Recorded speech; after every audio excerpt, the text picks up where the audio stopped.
Welcome to Enron Field in Houston, where the balls certainly fly out. Certainly those hit by this man, Mark McGwire, hitting third tonight for the Cards against Jeff Bagwell and the Houston Astros. The best record in the National League, Wednesday Night Baseball.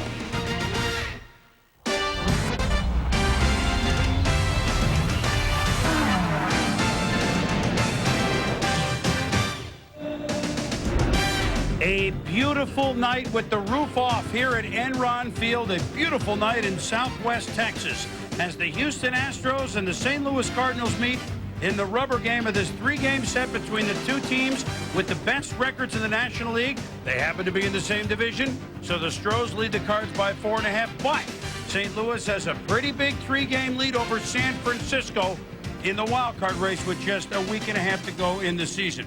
Hello, everybody. Welcome to Wednesday Night Baseball. Chris Berman along with Rick Sutcliffe, and good to see you again. And it's good to see two of the four teams that very probably will be heading to the postseason in the National League. The Houston Astros, well, if they win the division, it'll be 4 out of the last 5. And we know a lot of the names, like Bagwell and Biggio. Then there's the young guys, Sut, like Lance Berkman, the All-Star, Richard Hidalgo. It's an interesting mix with all of a sudden Bagwell and Biggio being graybeards. They're not playing like it, though. No, they're not. We've been hearing about this offensive lineup for a couple of months now. An amazing combination of youth and experience. But if there is a concern for the Houston Astros, it's the starting rotation being banged up. Tonight's starter, Ron Villone, is a spot starter. He's out there to go 5 or 6 innings. That's all Larry Dierker wants out of him, because the real strength of this team and the strength in the National League is the bullpen for the Houston Astros. Billy Wagner is healthy, and there's a tremendous supporting cast for him. Conversely, one of the biggest reasons that the Cards have made such a big charge is the efforts of their starting pitching. Now, Matt Morris was gone inside of 5 innings here in the big Astros win, which they scored 9 runs against Matt Morris, the 20-game winner for the Cards. But here comes Darryl Cusso. Starting pitching, more the Cardinals' strong suit. Well, Matt Morris is the ace with 20 wins, of course, but the leader of that starting rotation for St. Louis is Darryl Kyle. 34 wins the last 2 years, only 4 guys with more than that.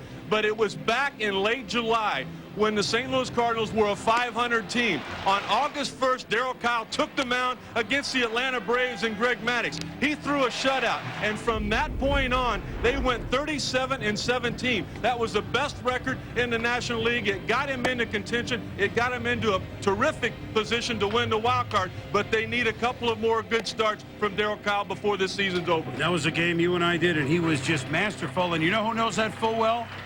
Bagwell and Biggio, because Darryl Kyle really earned his stripes as a pitcher in the bigs here with the Houston Astros. Kyle now teammates with Big Mac hitting third and probable rookie of the year Albert Pujols. But the Astros bring guys you know.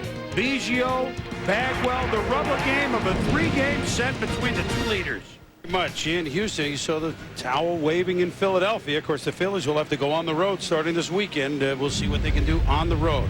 Bob will keep you updated, but the NL Central race is right here, and for only the 10th time this year, Mark McGwire is going to hit third for the St. Louis Cardinals. Yes, his average is below 200, but last night, another night where he didn't get a hit, but he walked 2 times, contributions still being made by the presence of Mark McGwire, and of course, sitting in front of Pujols. He'll see some pitches. Well, that's exactly right. Hitting 6 in the lineup, he did not have the protection that he needed. He feels like he's more of the party hitting in that third spot. I really look for Big Mac to have a good night offensively. He was in a great mood before tonight's game. And he will face the left-hander from the University of Massachusetts.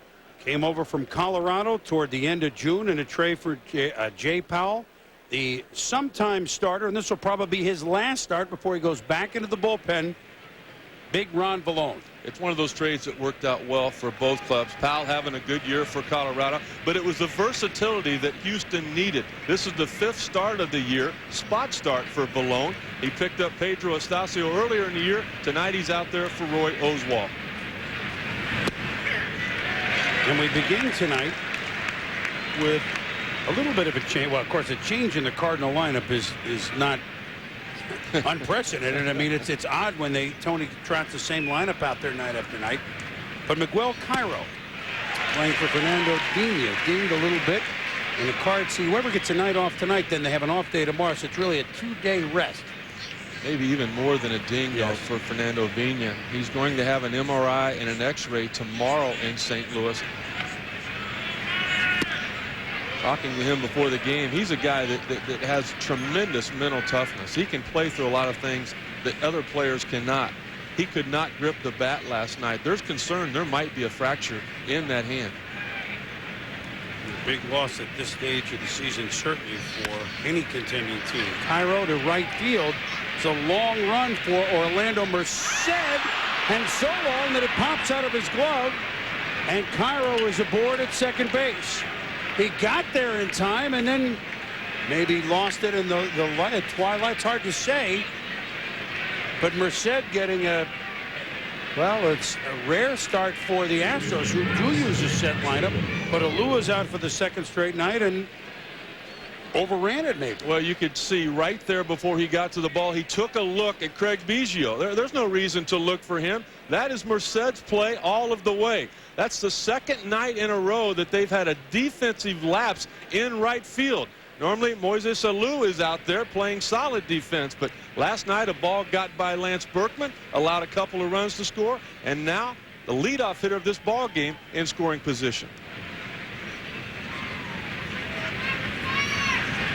Placido Polanco fouling the first pitch off for Ron Villone. Polanco, okay, so you say, all right, let's see. He often, tonight, is playing third base, and he's got 3 home runs, so really he's not much of a factor. Well, we went in to do that game that you described on August the 1st when Kyle beat Greg Maddux. Tony La Russa said he is my most consistent hitter. Certainly Pujols has been the MVP at the plate for so many reasons, but he's been my most consistent hitter. He's at .313.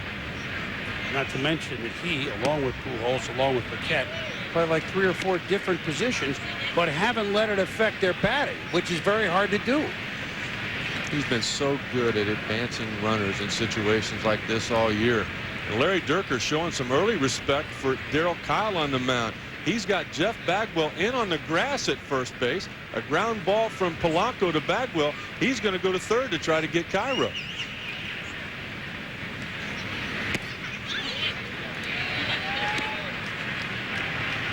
Bagwell's one of the few right-handed fielding first basemen that will try to make that play. He'll charge a bunt with a pitcher at home plate in this situation and try to make that throw. Most guys just want to protect themselves. Late in the year, I don't need another error, you know. I might win a Gold Glove this year. That's not the way Jeff Bagwell plays the game.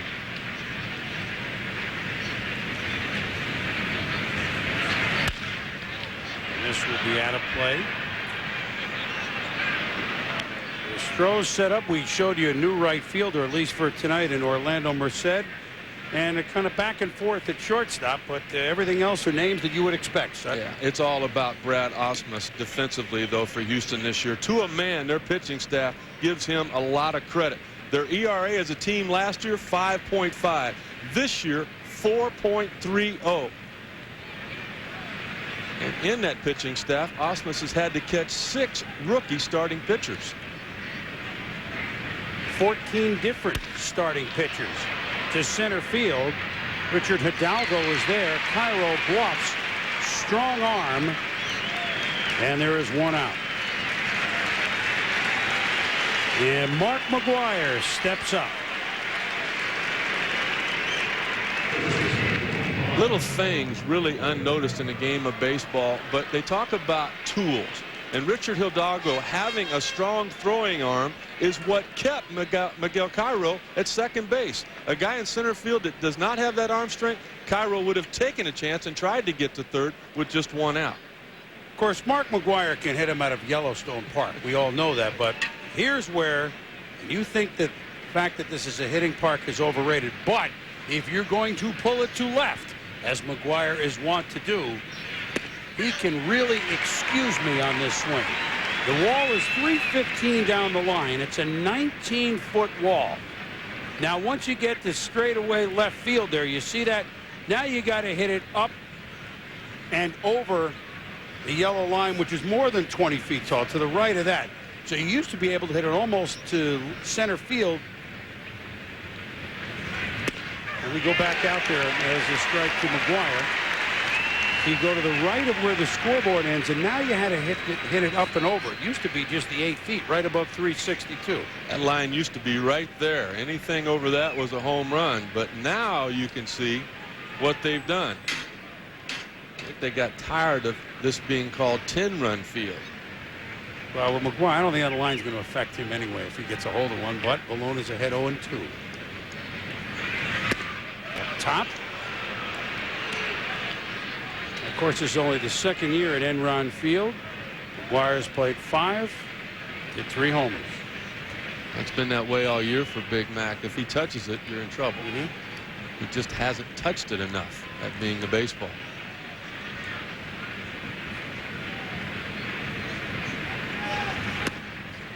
Yeah, I mean, he is quite upset himself, and he's just not physically right. I mean, to hit below 200, I mean, he takes too much pride in a lot of guys. He's 25 homers and play half the time. It's a pretty good season. Obviously, McGwire is, even though he will be noted, for a guy that who knows what he's going to end up with right now at 579. But yet Tony says, you know, I sees 3 in the lineup and his chest got up. I saw him pick up. However, Villone picked up velocity up high, and McGwire just went and chased it. Well, he took the 2 pitches that he could have handled. The first 2 fastballs were called strikes. Now Villone, he tried on the last 2 pitches to get Big Mac to expand the zone. Eventually, he got that done. I think that high strike being called this year more consistently than it has been in the past has hurt Mark McGwire more than anybody else in the league. He tried to make adjustments to get to that pitch, and now he not only can't get to that one, but he's fouling off that fastball down that he just wore out the last several years. You talk about a guy that's adjusted to the big leagues. His 6th month and going just as strong as Albert Pujols, who, despite the great play with Jimmy Rollins, the shortstop of the Phillies, Roy Oswalt, the 14-2 pitcher here with the Astros, you got to think you're looking at the National League Rookie of the Year, and many feel, although Bonds, Sosa, Luis Gonzalez, he'll get a lot of votes for MVP. I mean, he's been the Cards MVP. You remember now, Cairo is on second base now with 2 outs. So this would be Pujols' chance to give the Cards a lead. You were talking with Lance Berkman right as St. Louis went out to take the field for batting practice, and Pujols was just standing there staring at you, and I'm like, what's going on? He's a Kansas City guy. I know him. I've spent a lot of time with him last winter. He says, I want to meet Mr. Berman. Well, Mr. Berman, then he was talking about my father, who is not here tonight. We had a nice talk. We met him quickly at the All-Star game, and his family gives me the thumbs up on Winnie the Pujols, by the way. He goes, oh yeah, that's perfect. Well, Villone has been perfect with his location in this at-bat to Albert Pujols. He wants nothing to do with him on those first 3 pitches. Some of the things that Pujols has done this year. First rookie from the Cardinals, a long and storied history. In there for a strike. The first rookie to make the All-Star team from the Cardinals since 1955, Luis Arroyo. Last Cardinal Rookie of the Year, Todd We Are the Worrell, 1986.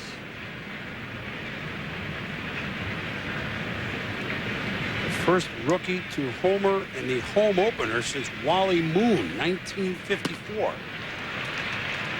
So 2 on now for the dangerous Jim Edmonds, always dangerous Bob Stevens. Thanks a lot, Boomer. We take you to Pittsburgh. Cubs trailing the Cards by 4.5 in the wild card race. And how about this? A suicide squeeze from rookie pitcher Juan Cruz. Ricky Gutierrez scores 3-0 Cubs. Cruz is also allowed just 1 hit through 4. Chris? Now the Cubs came in here, Bob, played the Astros, and the Astros really belted them. Really threw them for a loop. I should say, well, the Giants are 3 out. And then the Cubs are farther behind than that. So we'll get that fixed for you as Jimmy Edmonds steps up and looks at ball 1 outside. The home plate umpire is Gary Cedarstrom. The first base umpire Marvin Hudson. Tim Welke is at second base tonight. And Jim Joyce, the author, poet, and umpire, is at third. Edmonds is one of those Cardinals that has come on in July and August, late July, August, and September. They were getting good pitching, Tony told me, it's starting early July, but the hitting took an extra month to fall in step, and Edmonds is one of the reasons why. It's just been the last month that he's had that shoulder at 100%. He was getting his hits, but he wasn't able to drive the ball. There was not a whole lot of extra base things happening for Jim Edmonds.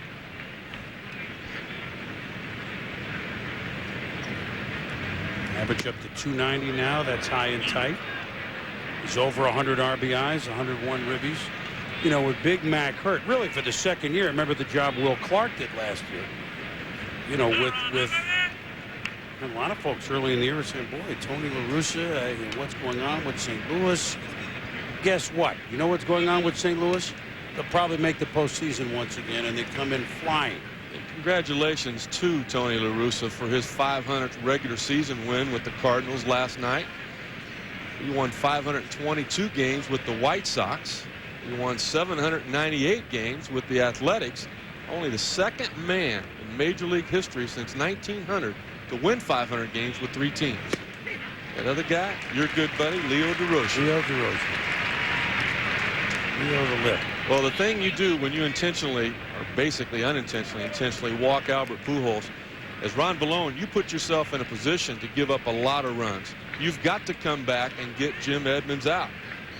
Edmonds has struggled this year. 240 against left-handed pitching. He's hit over 300 against right-handed pitchers.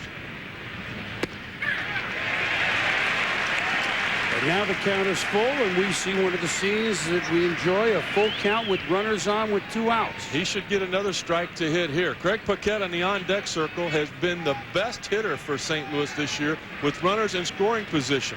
He had a 2-out base hit last night that led to a 1-run victory. Cairo and Pujols aboard. They'll be moving as Villone comes to the plate.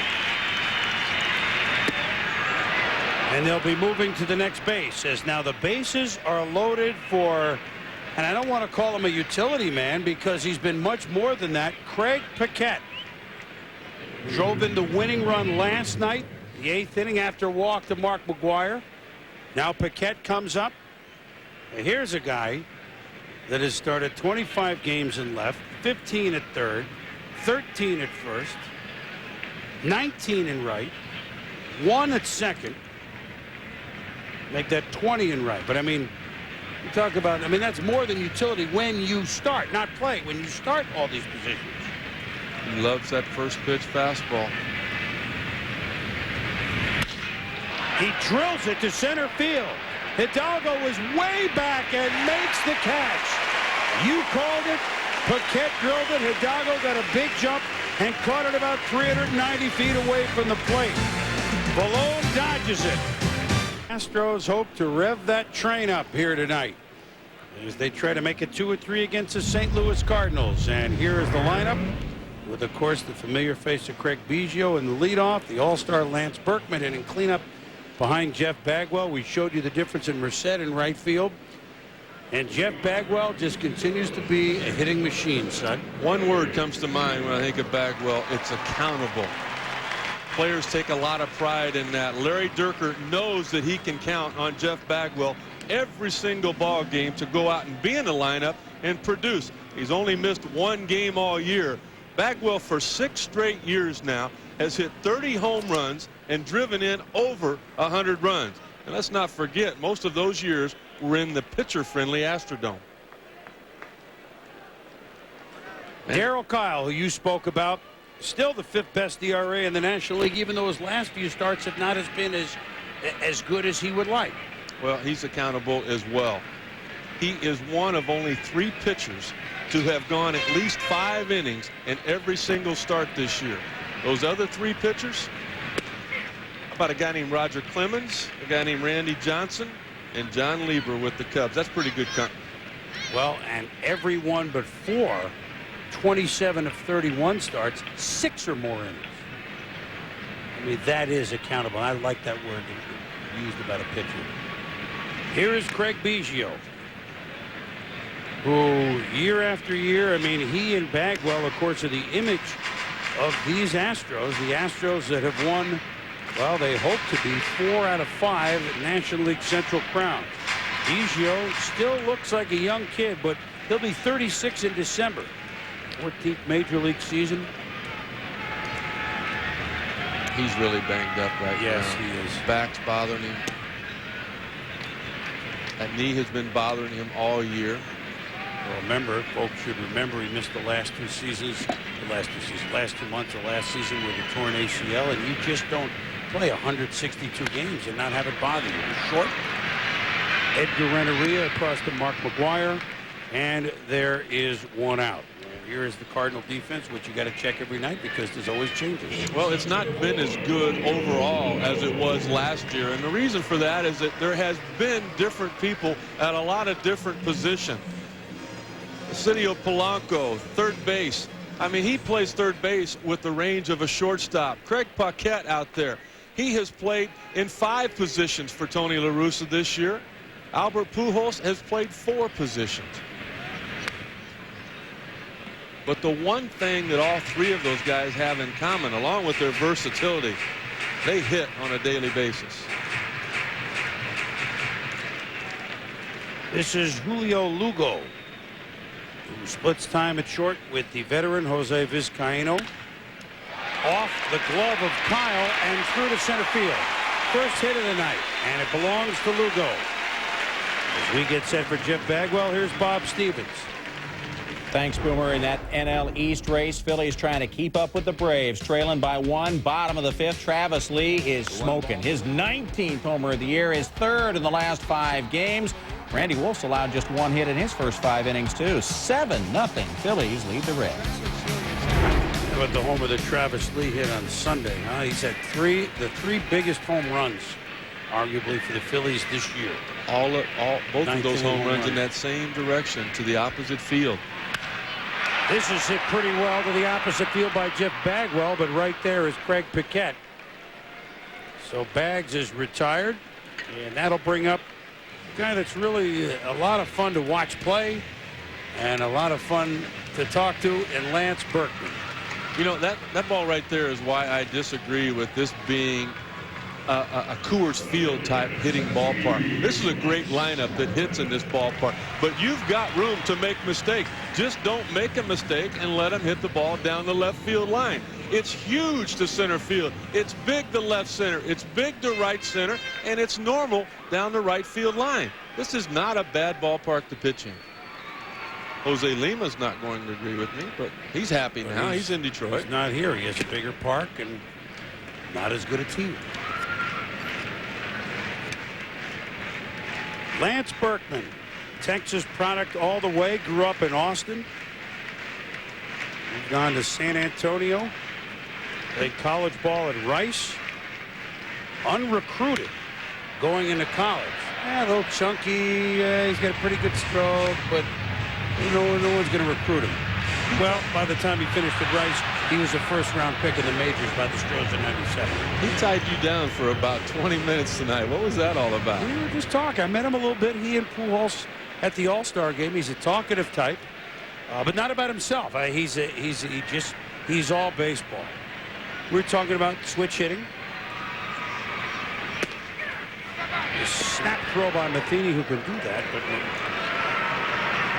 Lugo is there to be tagged by McGwire. We'll look at the throw. Just 2 tremendous defensive catchers here tonight. Mike Matheny, Brad Ausmus. Houston on the year has only allowed 4 passed balls. That's the best in the National League. Who's second? The Cardinals with just 5. Matheny a big part of that.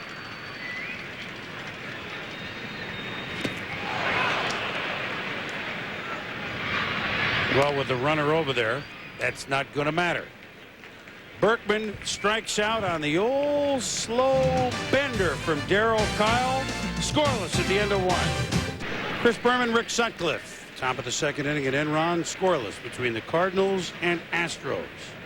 Game 1 to Houston on Monday night, 9-3. A 7-run 5th chasing Matt Morris. Dave Malicki got the win. Game 2 to St. Louis, 3-2 last night. Base hit by Craig Paquette in the 8th inning, the winner after Houston led 2-0 after 1. 7, 8, 9. Edgar Renneria, Mike Matheny, Darryl Kyle to hit against Ron Villone. I just want to clear up something that you, just in case young kids are watching at home, with 2 out and a runner at first, with 2 out and a missed third strike, you can go to first base. I knew that. We went to break. I misspoke, but you know what? A lot of people are learning the rules from us. Hate to have to teach them wrong. Runner at first. Well, you need to teach Julio Lugo that rule too, because he should have been off and running. Yeah, he should have.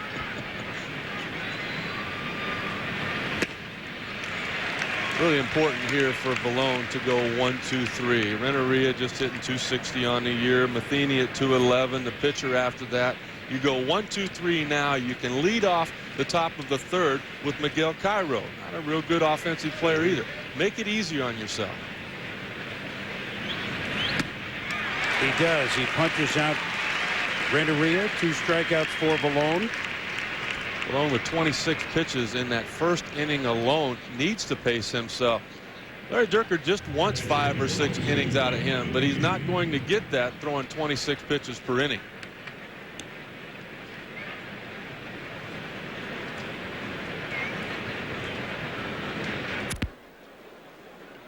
Mike Matheny certainly not at the plate, what you would hope from him. Remember, he had the horrible accident with a hunting knife, taking it out of the sheath right before the end of last regular season. He was out for the postseason.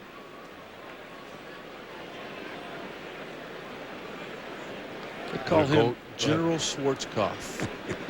He said when he's behind the plate catching, he takes control of the game. How many times have we said Biggio over to Bagwell? 2 out. And so with the pitcher coming up, we can tell you that later tonight on ESPN, The Regular, Barry Bonds with 67 home runs going up against Terry Mulholland and the Los Angeles Dodgers. Rubber game of that 3 games at Jason Schmidt, who has pitched very well for San Francisco. And Mark McGwire certainly aware of his pace in 98, which was a record. Bonds is ahead of it. He's going to do it, isn't he? Yeah, I guess he is, and he might do it next week right here in Houston. Maybe we'll be here to see it. He is going to do it. It looks like it. Look at Darryl Kyle. Biggio to Bagwell. Big play by Biggio at second base, and Villone does get a 1, 2, 3 inning, as you suggest he should. Bottom of the second inning, and how about the play by Biggio at second base on his one-time teammate Darryl Kyle. You know, we just talked about him having a bad back. That's certainly not going to help a whole lot. But it's almost like he just works from the neck down once the game starts. He doesn't think about anything going on with his body. He doesn't want to feel that. He kind of insulates his mind from any pain that he might have so that he and Bagwell can go out there and perform as consistently as they do. And you know what? No one wants to say it as Richard Hidalgo starts. Nobody wants to say it. But those 2 guys in particular are just itching for another shot at the postseason. Not only for the team. Remember, this franchise has never won a postseason series, but for them. Because for all the talk of, boy, Barry Bonds in October, he's not the same player throughout his career in Pittsburgh and San Francisco. The numbers here, well, here's a number way to left, not quite. Ball got up there nice and quick with that. That is the short porch, but not enough for Hidalgo. But the numbers for Biggio and Bagwell are low 100s in the postseason, and you just know that won't happen again this year. So it's not going to happen again. You know, their combined team average in the postseason in 97, 98, and 99 was under 200. Now, the Astrodome had something to do with that, but it's hard to believe this team has never played in the World Series. One thing that comes to mind to me, though, they've never had as many weapons to go to the World Series with as they do this year. Moises Alou being healthy, Berkman, that bullpen we talked about in the opening. Orlando Merced's been a big bat off the bench this year. Tries to dump one into center field, but Jimmy Edmonds flags it down, and there are 2 outs. Well, but one thing they had, the difference will be Biggio and Bagwell, assuming that the Astros, whose magic number to win the Central, by the way, is 7, assuming that they go, is that, remember when they first started going, it was Hampton, Kyle, Reynolds. They really, outside of Reynolds, have young starters, real young, uncharted waters for starters going into the postseason, like Oswalt, like Miller. Cairo to McGwire. Vinny Castilla is up and gone. So 1-2-3 inning for Darryl Kyle. We played 2, scoreless in Houston. ESPN 2's Wednesday Night Baseball is brought to you by Budweiser. With a crisp, clean, refreshing taste you'll find in no other beer, this Bud's for you.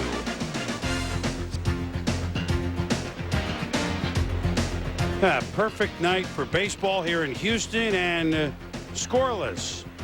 Cardinals win it. They'll be within 3.5, knowing that they have the Astros coming into Busch Stadium for the final 3 games of the season. The Astros win it, be 5.5 with just 3 series to go, and St. Louis probably relegated just to looking at wild card, in which they have a pretty good lead at this moment. But you never know the way this season will end as we begin the top of the order. Cairo, Polanco, and then Mark McGwire. So after a bases loaded first inning, a 1-2-3 second for left-hander Ron Villone. You know, I don't think Tony La Russa has gotten enough credit for the job he has done this year managing guys like Cairo, putting them in a position where they have the best opportunity to succeed. Cairo fouls that ball straight back. Cairo this year hitting right at 380 against left-handed pitching. Tony taking this opportunity to give the youngster an opportunity to play. You know, he's basically had to manage his bullpen by committee. With the injuries and the things that have gone on out there, the one constant has been Steve Klein. What a great year he's had. But, you know, you had Rick Ankiel and all of that went on this spring. McGwire's injuries. I mean, J.D. Drew was out for a couple of months. The Bennis's pretty much, where are they? And the fact that he believed that he could evaluate the talent of Albert Pujols and Polanco. He knew they were everyday players, and he was right.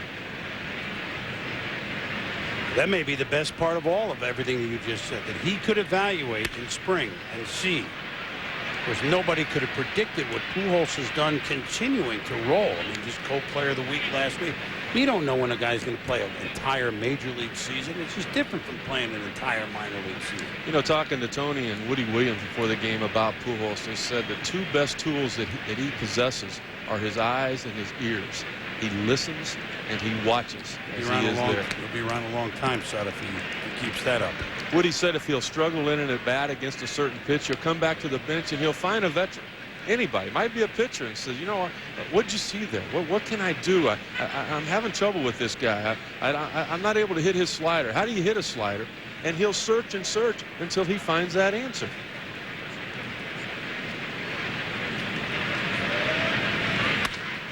Hit well to left. Berkman makes a nice catch. Lance Berkman playing a fine left field. Cairo is gone. Here's Bob Stevens. Chris, we take you to Pittsburgh, top of the 6th inning. Cubbies trying to break a 4-game losing streak. Against the Buccos, Billy Miller, the RBI single to left, gives them a 5-0 lead. They're, of course, 4.5 down in the wild card to the Cubs. Right? Well, Don Baylor says, hey, look, we just got to finish strong. However it falls out, we'll see. I mean, they got one more shot with Houston starting tomorrow. 4 games at home against Houston. But you just can't. But it's such a nice 5 months. You just can't end like the way we're going. You know, at least tonight, they're trying not to. Cito Polanco against Ron Villone. Villone, 30 years of age, 9th major league season. Biggio been busy early. Over to Bagwell, 2 out, and here's Big Mac. Here's been the biggest problem for Mark McGwire this year, the changing of the strike zone. This first pitch last year would have been ball 1. this would have been ball 2. You could see him cringing. Look at him pulling his hands in. That ball has always been high throughout his career. It's not high anymore, and because of that, falling behind in the count, he expanded the zone as he has done all year long. Reason for the average, as you see there. But let me ask you something after this pitch. As you see 3 fielders, you will, to the left side of second base in the McGwire shift. Biggio is really kind of a half of a shortstop. Lugo is a full shortstop. And Castilla is kind of a third base and a half. Had it been a healthy McGwire, would the bigger strike zone, well, certainly not make 180? No, it would not have done this. He's basically been without his legs all year long. And that's a big man to carry without having those legs. He's had to make adjustments. I mean, he's created some bad habits. You can see him swinging with basically all of his arms. He just doesn't have the opportunity to do anything with that back leg. It just kind of drops. It really doesn't drive and create any momentum as we've seen him in the past.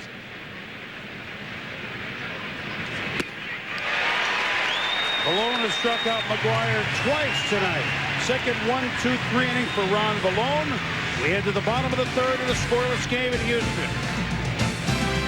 Welcome back to Houston. The bottom of the third inning, scoreless game between the Astros and the Cardinals. 8-9-1 for the Astros against Darryl Kyle, and that means a young man that grew up in my hometown, at least the town that I've called home for the last 17 years, Brad Asmus from Cheshire, Connecticut. He's out in San Diego now at one of the stops that he's had on his major league tour, which has gone seemingly back and forth between Houston and Detroit, like the train that rides above the park here. Brad went to Dartmouth, but he's an outstanding high school athlete, like I say, in our hometown. Played actually on his baseball team in Cheshire, Connecticut, with Brian Leach, the all-star defenseman for the New York Rangers. Pretty good athletes, obviously. And he has made a career of being one of the best year in, year out defensive catchers, both throwing, both handling of pitchers. And you can stick around a long time, and heaven forbid you have a little pop in your bat, which from time to time he does. You know, 234 doesn't look like it's big, but he's picked up a little bit lately. He's got real good fingers, is what people say. He knows which pitch to throw in which situation. He's not a slave to the game plan. He'll make an adjustment if he sees a hitter making an adjustment in the batter's box. Count is 2-2. Well, Harry Durker knows how valuable it is to have a catcher that can do the things Asmus does. He's been a good pitcher himself, and he didn't do it all alone. Breaking ball, Asmus one hopper to Polanco. Across to McGwire. McGwire makes the tag. You don't really want to have a collision over there. I know Asmus is used to blocking the plate, but Mark McGwire's another story. One out. Well, what happened to Darryl Kyle in Colorado? Everybody says, how does he win 20 games last year, and in the 2 previous years combined just win 21? Well, Mike Matheny, the catcher, says he became too predictable. Every time he got 2 strikes, he threw the curveball. Well, if he doesn't get that curveball down, even though it's outstanding, it can be hit. Well, not with the swing like Ron Villone just put on there, but that curveball was down. And that's the key for Matheny working with Kyle, is to keep him out of a pattern. Yeah, it's a great breaking ball, but don't fall in love with it. Command of the fastball for Darryl Kyle has gotten a lot better, and his confidence, because of that command, has come right along with it.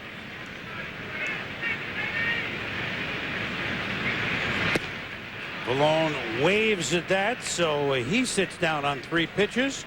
Bob Stevens sits up. Thank you, Chris. We take you to check up on the Eastern Division race, top of the 6th in Florida. Great pitching duel between Atlanta's Jason Marquez and the Marlins' A.J. Burnett until Andrew Jones unloads his 33rd homer to put the Braves up 2-1. Top of the 6th in Montreal, the Mets' Glendon Rush helping his own cause. Squeeze bunt. Todd Zeal scores. Matt Lawton follows with an RBI single. They lead 5-1. Phillies lead the Reds 7-0. So all the leaders winning in the East. They met. A lot of squeezing going on tonight. We're in Texas. It might happen here in this ball game, as tight as it is. Craig Biggio already with the uniform dirty, already handling many. Look at that helmet. I mean, look at that helmet. Talk about a pith helmet. I got a feeling he was dirty just like that as a kid. Oh, don't you think? You think so? You know, Pigpen and the Charles Schultz, and Charlie Brown. There's no doubt that Biggio was Pigpen. I mean, he'd come home that first day of school with the knees of his pants torn out, and look at that thing. probably one of his pockets torn. Now, how does dirt just stick on a helmet? Okay. Pine tar. Yeah, I understand that, but I mean, you could put that thing in the washing machine 10 times. Nothing would come off. Look at those eyes that go along with that helmet. Huh? You think he doesn't want to get on base? Look at him. He looks still like a little kid. I mean, I just love. I cannot wear. I don't do the Astros very much, but all-star games and whenever we have a chance to see him and Bagwell play, I mean, this is one of the reasons that you come to a baseball game, so you see a guy like Craig Biggio, with or without the dirty helmet. We had a lot of fun with them before the game, along with their owner Drayton McClain, kidding Drayton about how can you pay those two guys that much money? They're not worth it. He didn't seem that concerned. Look how little they are. And the best part was Billy Spires walking by. I mean, long time, valuable role player for these Houston Astros. Career's probably over because of the back injuries that he's had throughout. And Billy walks by and we go, Drayton, there's Jesse James there. Drayton didn't seem too worried. He just was worried. He says, by the way, neither is Darryl Kyle. A 1-2-3 inning for him, the second in a row. Two of them strikeouts, scoreless. The train's been quiet thus far tonight here at Enron. Cards, Astros scoreless in the fourth. Albert Pujols is up. Started talking about a couple. He's the first since so-and-so. He's the first since so-and-so.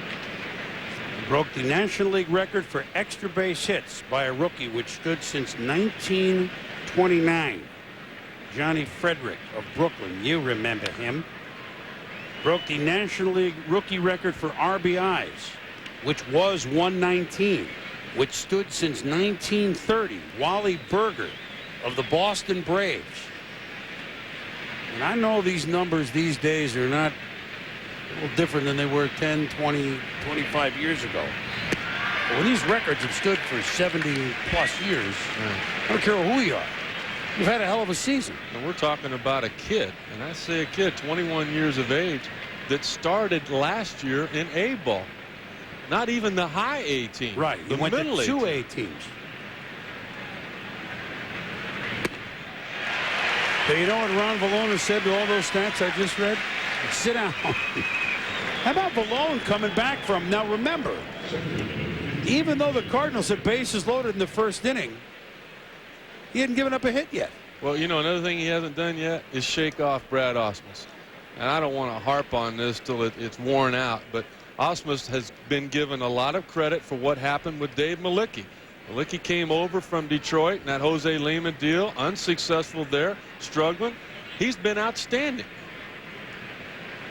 8 in a row now for Villone as he faces Jimmy Edmonds, who he walked to load the bases in the first. Then got Craig Paquette to fly to deep center field on the first pitch. And that was the start of the 8 in a row.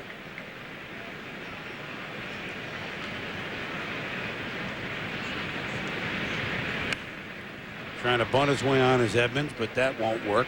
On Villone, we told you he came over in late June for Jay Powell from Colorado. Villone has been many a spot. 6'4", 235, was a tight end and a pretty good one for the Minutemen at Massachusetts. Obviously was an outstanding pitcher, but he looks like a tight end.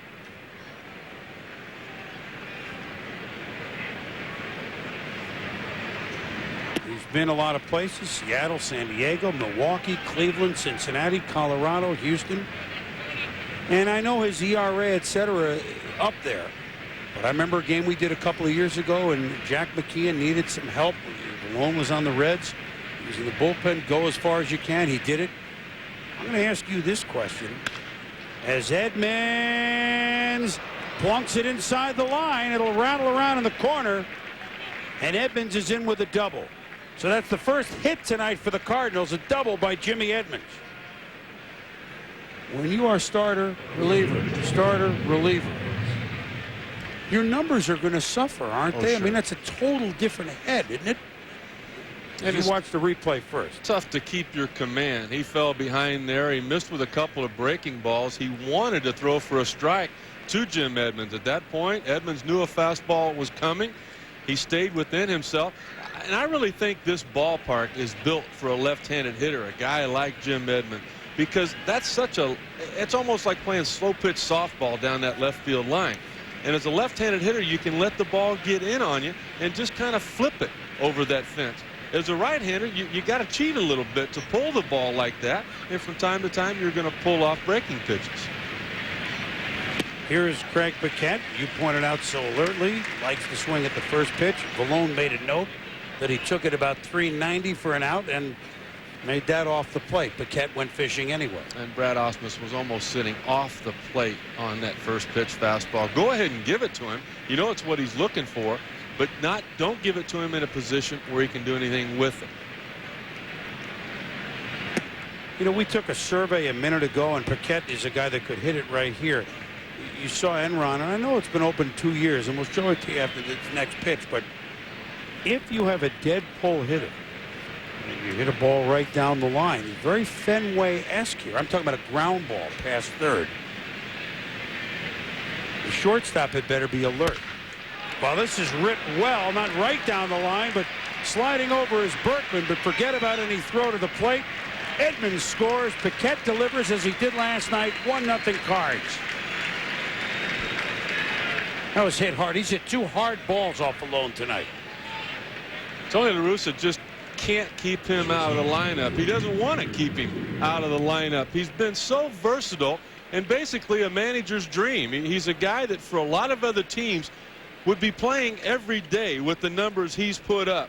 Hitting right at 270, 15 homers, 62 RBIs now in just limited play. That should have been an extra base hit, if not for an outstanding sliding catch by Lance Berkman to hold Paquette to just a single.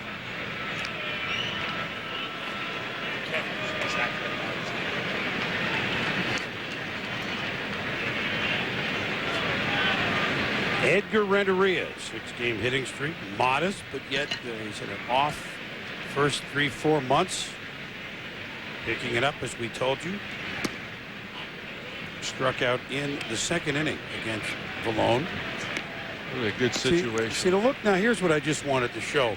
Very Fenway-esque. Not only that the wall is 315, but see that part that juts out right there? If a shortstop is not alert, a ground ball down the line will carry him back. The left fielder can't get it. But if a shortstop might go out there on a shot and have a play at second base, could happen. Not many parks like that down the line. That's definitely a page out of Fenway. I mean, I hadn't noticed that before. I hadn't been here before. And it really puts a lot of pressure on your left fielder as to which angle he takes on that ball down in the corner.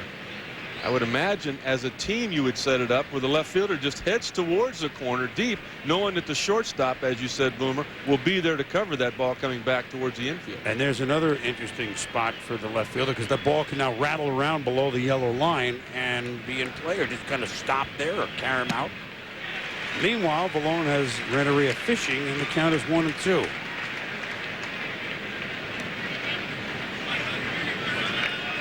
And then, of course, since we're talking the park again, this isn't news. That flag at the 436 mark is in play. The ball caroms off it and over the wall. Homer. Ball caroms off it and lands on the grass. In play. Ball caroms off it, bounces on the grass, goes over. Double. I personally am not sure why that thing is sitting out there, okay? Going up a hill. But it is. The monuments used to be in play at Yankee Stadium. However, those were 461 feet away. Well, the reason this game is where it's at right now is because Ron Villone has been able to handle Edgar Renteria. He has now struck him out twice in his first 2 at-bats. Renteria come into this ball game hitting over 350 against left-handed pitching, hitting 340 during this month of September. You know what? It's quiet in here. I know they're behind, but it's 1-0. You don't. It's quiet. I expected more noise. You're going to have probably a sellout again, which would be almost 41,000, 40 plus. Lance Berkman in left. Matheny retired, but not until the Cardinals put one on the board. Double Edmonds, single Paquette, 1-0 Redbirds. Bottom of the fourth inning, Chris Berman, Rick Sutcliffe. Glad you could be with us on Wednesday Night Baseball on ESPN2. And tomorrow night, it's college football. #1 Miami Hurricanes on the road in Pittsburgh after college game day at 7. We'll see them at 7:30. Hurricanes, Coach Larry Coker, quarterback Ken Dorsey, #1 now at Pittsburgh. And you know what? I'm going to do Sports Center after the game. I know it's amazing. I look forward to it. So we'll see how that goes. What's the Swami got in store for this weekend? Has he decided yet? No, but I tell you, we're going to be looking at that AFC Championship game preview between the Chargers and Bengals. I can tell you that.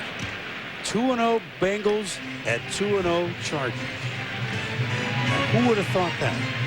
But that's, as someone once said on NFL Primetime and other places, that's why they play the game, right? And what a game this has turned out to be tonight. Both managers talking about, hey, if we win 2 out of 3 against this opponent, absolutely, we're in pretty good shape. That's what they're both trying to do. The Astros with 90 wins, Cards with 86 wins, best 2 records in the National League. How about the Astros, too? I mean, this is a team that lost 90 games last year. Yeah, but that's the aberration. I mean, everybody asked, gee, are you surprised after last year? I don't count them as a Twins or a Cubs success story. I count it as last year as just being an aberration. Don't you? Jeff Bagwell kept saying all year, are we really this bad? We're not that bad. I mean, look at this team. It just never clicked. There was a lot of complaining from the pitching staff about the ballpark. Just things that you don't normally hear in a Houston Astro clubhouse. And you know what? They eliminated those things. Yes, they did. Play of youngsters like Mr. Berkman right there. Now, is that not one of our favorite people who we just saw on the left of that shot that we just saw? There he is, the manager of the New Orleans Zephyrs, who won their AAA league, Tony Jalapeno. Does he just put a smile on your face when you see him? He's going to manage in the big league someday. Absolutely. Rip. Kyle deflects it. Cairo, forget it.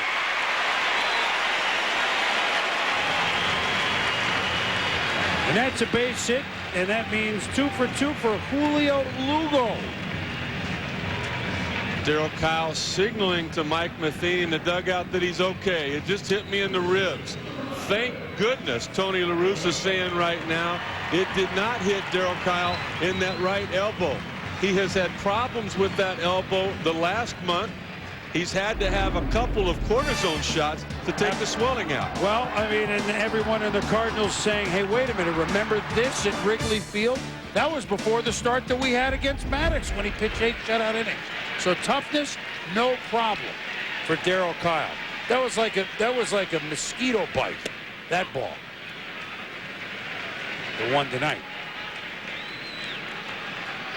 You can book it that he's going to start 33 games or more for you every year, and he's going to pitch 230 innings every year for you. That's hard to come by in this day and age. Absolutely. Starters are going 6-7 innings and looking for help. These Astros have Bagwell and Biggio, and there were other players at the time. But these Astros, when they first made it to the postseason, 97. The first game started by these Astros. It was by Darryl Kyle. Before he went to Colorado. That was his 7th and final season here in Houston. And he earned his stripes here as an Astro. Got the big free agent contract with Colorado. It didn't work there. Well, 2 straight years in St. Louis, it's worked there. But he's got work cut out for him, 3-0 to Jeff Bagwell. Yep, he was a member of that team. Lost a tough game to Maddox, as a matter of fact, 2-1. In game 1 of the 97 series. Boy, he wanted that 2-0 breaking ball for a strike to get back in the count, but now he could not be in a worse spot. Bagwell a little bit mad with himself. He decided to take all of the way on that pitch. This is the third straight hitter that's had a 3-ball count for Darryl Kile. Well, you tried the breaking ball 2-0. No.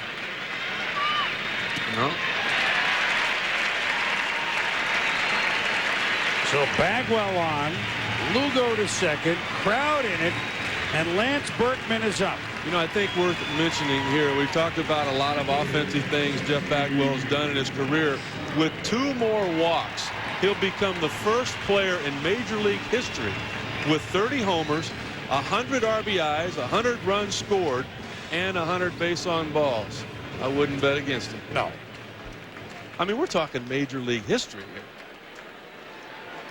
There's some history in that guy. Walks, 100 walks, no problem for Big Mac. Gets that in about a month, doesn't he? Yeah, you think there's some all-star material in that shot there? No, says third base umpire Jim Joyce. Lance Berkman did not go around. There's some all-star material standing at home plate right now. Berkman got himself in trouble when he fell behind in the count. Kyle got 2 strikes. He came with that nasty breaking ball that Berkman couldn't do anything with. He wants to make something happen now before 2 strikes.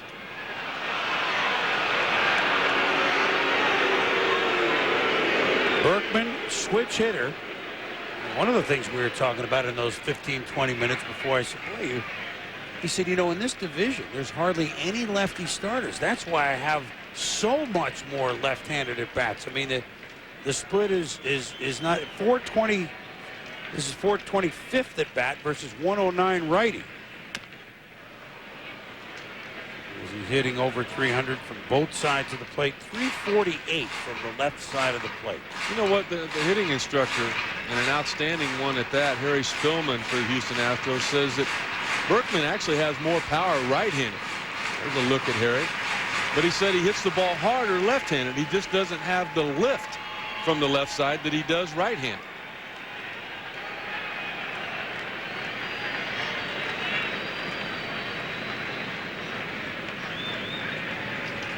Get the veteran Stubble working now. Oh, what a pitch by Kyle. How's that for you, Sut? No chance. Well, he wasn't even thinking about it, was he? Well, not only was it a great curveball, but look at where Matheny's sitting. Outside corner. Where's the pitch at? Exactly on the outside corner. Home plate umpire Gary Cederstrom, excuse me. I mean, that's so easy to make that call when it's all set up by not only the pitcher, but the catcher as well.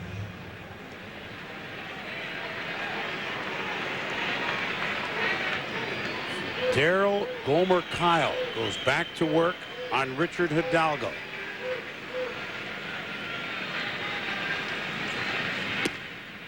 A year ago, 44 home runs for Hidalgo.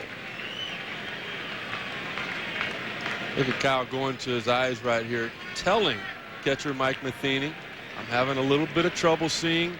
Make sure the runner at second base is not paying attention to your signs or your location.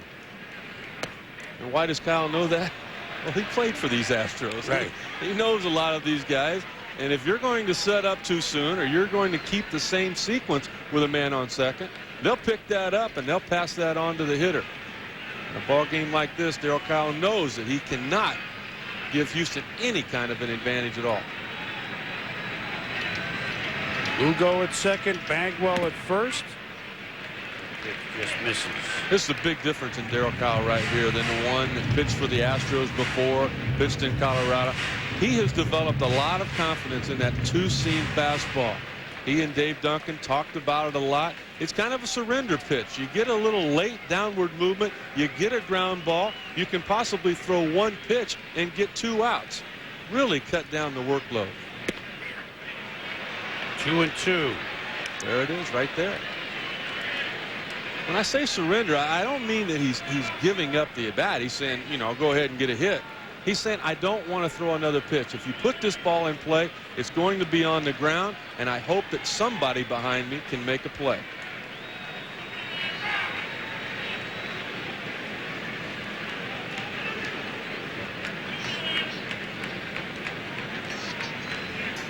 Even though Kyle's pretty predictable with that curveball with 2 strikes, I mean, it's easy to think it might be coming. Even when you know it's coming, it can be tough to hit when it's down. I mean, you know it's coming. That's the only way you can even come close to that pitch. That looks slower than maybe it is, huh? Yeah. 74, huh? I mean, that's like slow pitch softball. When he can drop 20 miles an hour off a pitch and throw it for a strike to that location, isn't it?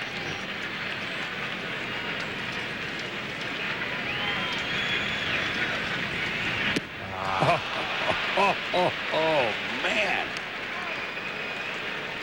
Man.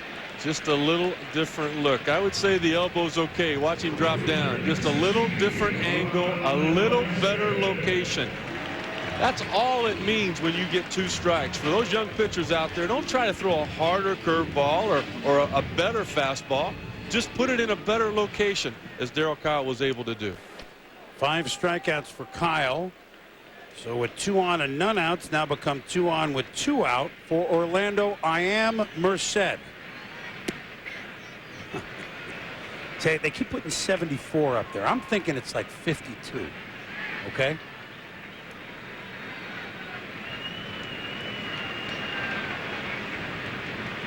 And I think that's below the speed limit on many of your state roads. Well, that's the key to pitching. Either be above the hitting speed or below it. Don't be right. You know, that 82 to 92 will get you in a lot of trouble. You gotta, if you can't get up above it, you got to go below it. Oh, this is the equivalent here to Craig Paquette for the St. Louis Cardinals. Merced and what he can do on the bench, the versatility, big hits that he's had this year. Yeah, now that seemed faster than 70. I'm not going with this. That was a little faster, I thought.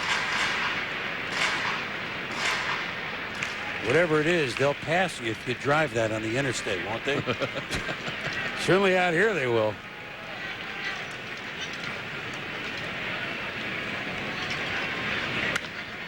So all of a sudden when he comes in hard, you wonder if he can get around. Pop to Pujols.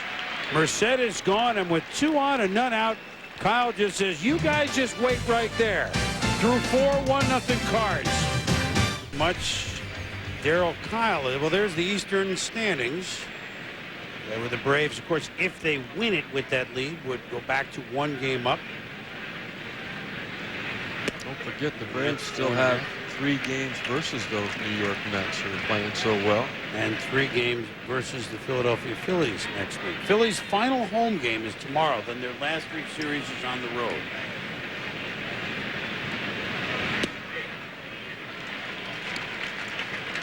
Kyle has had a homer this year. Gives him 2 for his career. Thought I would throw that in. The 1-hitter by Wolf.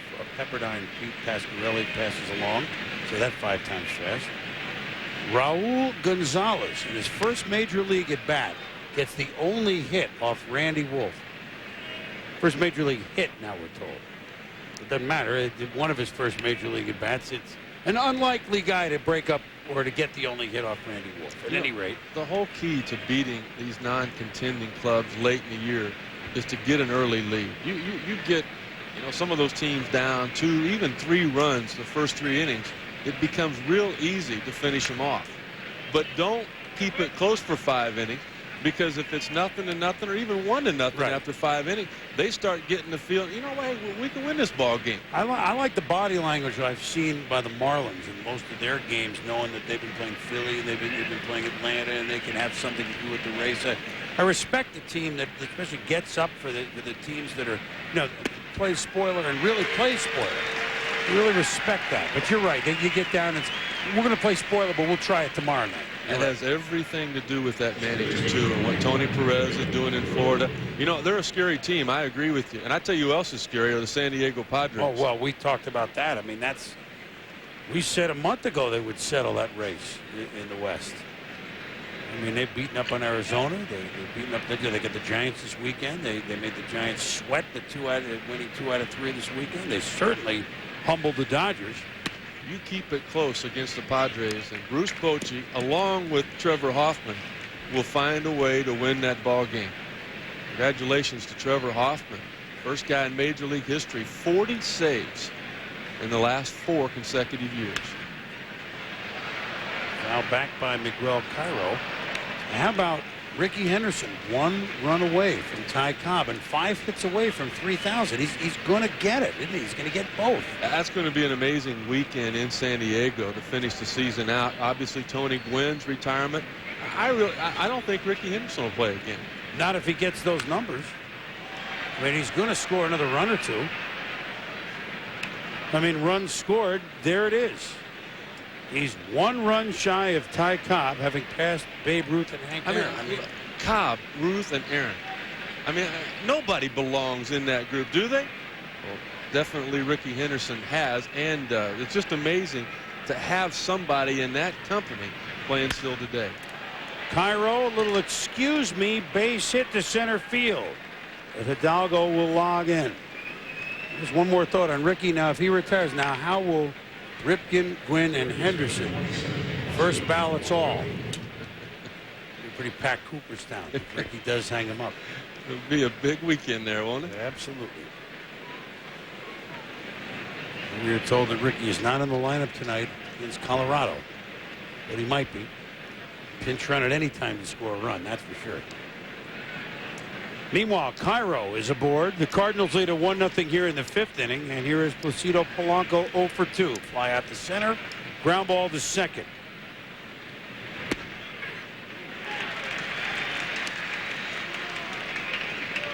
Villone. We told you, kind of a New England sports battery combination here with Asmus from Cheshire, Connecticut, and Villone, although a New Jerseyite, from the University of Massachusetts. Coach on the Olympic team at Barcelona. First round pick of the Mariners back in '92. Time is called. But I mean, he's been all sorts of different places, never really quite finding a home.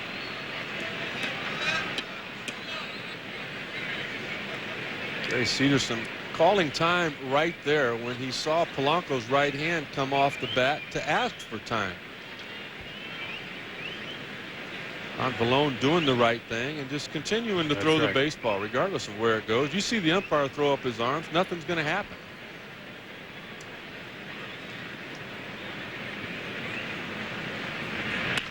Ooh, careful. That rattled around some box seats down there. Ricky Stone up and throwing in the Astros pen.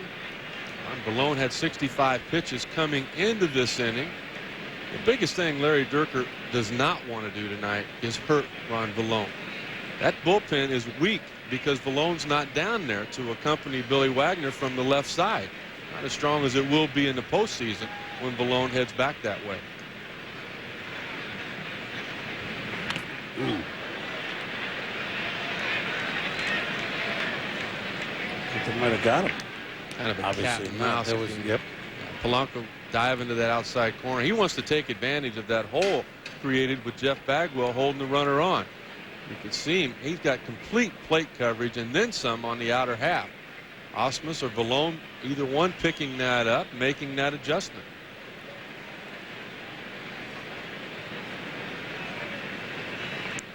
Polanco's such a good breaking ball hitter in the strike zone because of his ability to weight back and hit that fastball to the opposite field. Charged by Castilla. Biggio. And Bagwell flags it down.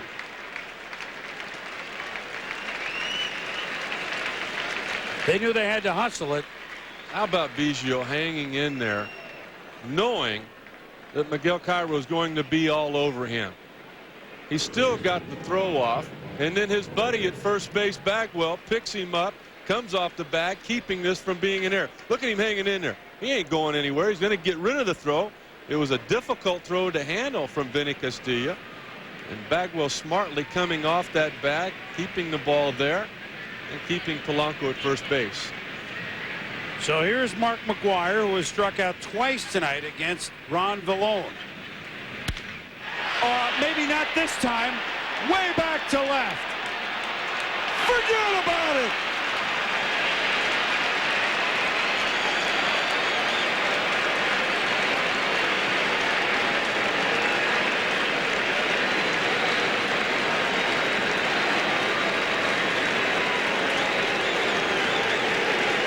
You see, strikeout, bomb.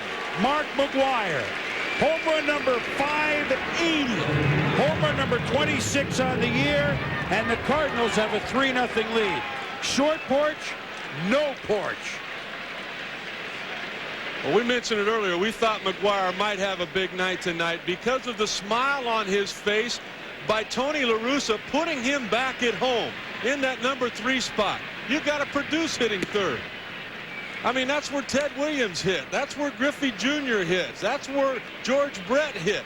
Those guys are supposed to do the most damage, and up to this point, Mark McGwire has done that.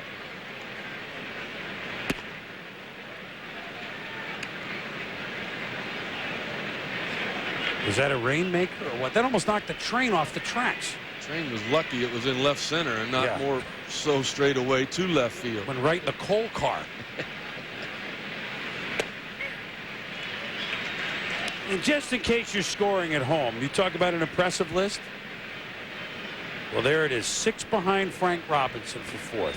Is there a more impressive list in sports than that? No, not at all. I knew that as a kid. Yeah. It wasn't that when I was young, but 714 was up there. I knew that one.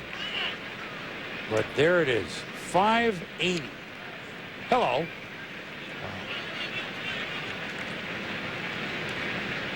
We talked, Tony, you talked about only the 10th time he's hit third this year. So Tony, he saw him walk over to the card. I said, Mac, I'm going to hit you third. He says, he kind of, chest out, shoulders moving. I walked into the clubhouse and I pointed to the lineup card. Kidding Big Mac saying, well, what's this? You hitting third? Tony's not even trying tonight, is he?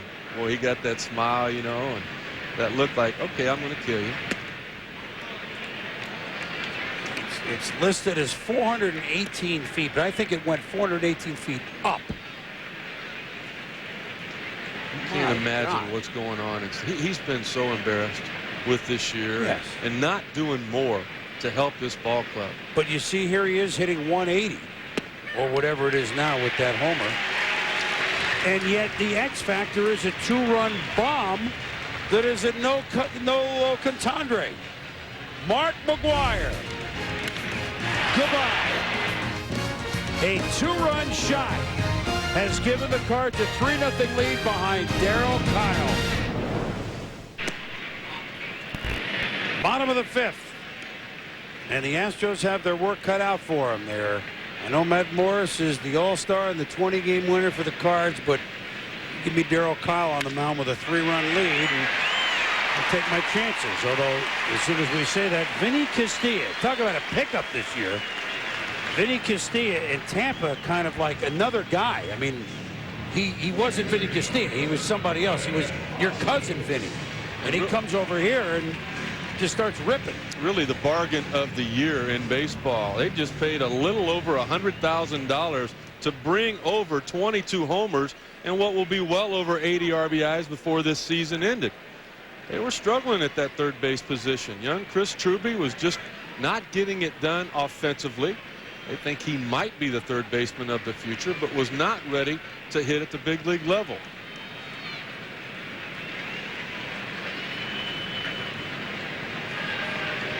Four straight years, Castilla, 100+ RBIs. A great run his Colorado days from 96 to 99. So Castilla on board to lead it off here in the 5th.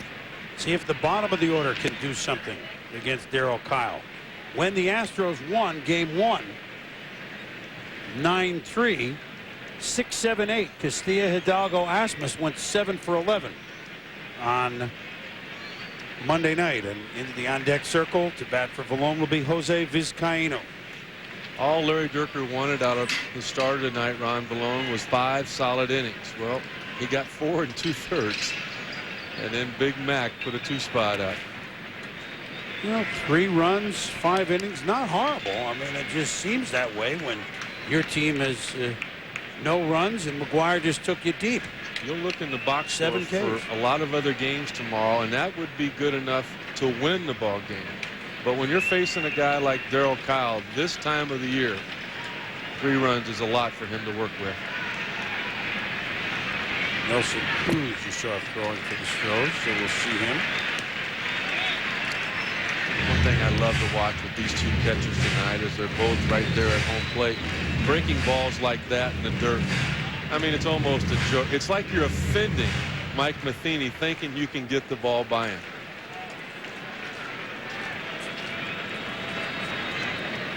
Two and 1 the count to Brad Asmus.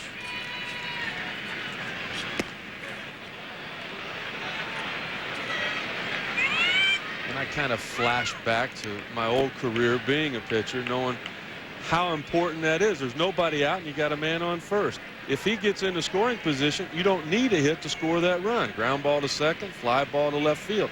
Now Kyle knows I make one good sinking fastball pitch, I can get a double play here because of my catcher helping me. There's the slow curve, hit a long way to center, but certainly not too far for Jimmy Edmonds to flag down. And no big deal. But if that ball would have gotten by Matheny, now that might have advanced the runner to third base with just 1 out. On ESPN, the regular, in about 20 minutes, Barry Bonds. Barry U.S. Bonds. He had the 67 homers at Chavez Ravine against the Dodgers. You know, we did the opening game this year. Bonds hit a home run, and who would have thought that that call that we had was number 1. Bonds against Terry Mulholland, 7 homers. Not bad. That's who's starting for the Dodgers tonight against Jason Schmidt. But I looked at the numbers for Barry. I said, boy, he's going to pass all these guys. You know, the name. He started at 494. He's going to pass all the Hall of Famers, etc. He's going to need 69 to get to Reggie Jackson. I don't think so. Oops. Too shy of Reggie's 563. Here's the pinch hitter. So go to professional player, a guy that can really help your ball club in a lot of ways. Jose Vizcaíno splits the time with Lugo at short. And hits this one down the line, but that will find the seats. Vizcaíno, Yankees last year, part of that ball club, won it. Wasn't he a hero in the first game of the series? It was the first game. I remember Derek Jeter high jumping over the dugout in New York, running out to congratulate. Yep. Just what a good team chemistry guy Vizcaíno is as well. Vizcaíno, Soho, a lot of the guys with the hits for the Yankees, not the names you would think. Yeah, it was absolutely him. Maybe a chance to do some more postseason magic with the Astros. Looking for a little magic right here. Down 1-2 to Darryl Kyle. This isn't really one of Jose's strengths, though. He's 6 for 40 on the year as a pinch hitter. He's a guy more suited to playing good, solid defense anywhere on the infield and getting 3 or 4 at-bats and making something happen. A lot like Polanco in the fact that he can advance runners. Such a tough role to come off the bench, cold, and produce. You got to respect the great pinch hitters over the years. Yeah, you go down in the cage and you hit off a tee or you soft toss to somebody underneath the dugout and then come out and try to hit Darryl Kyle's curveball. Yeah, good luck. There's some that can do it. But we haven't seen them tonight. No.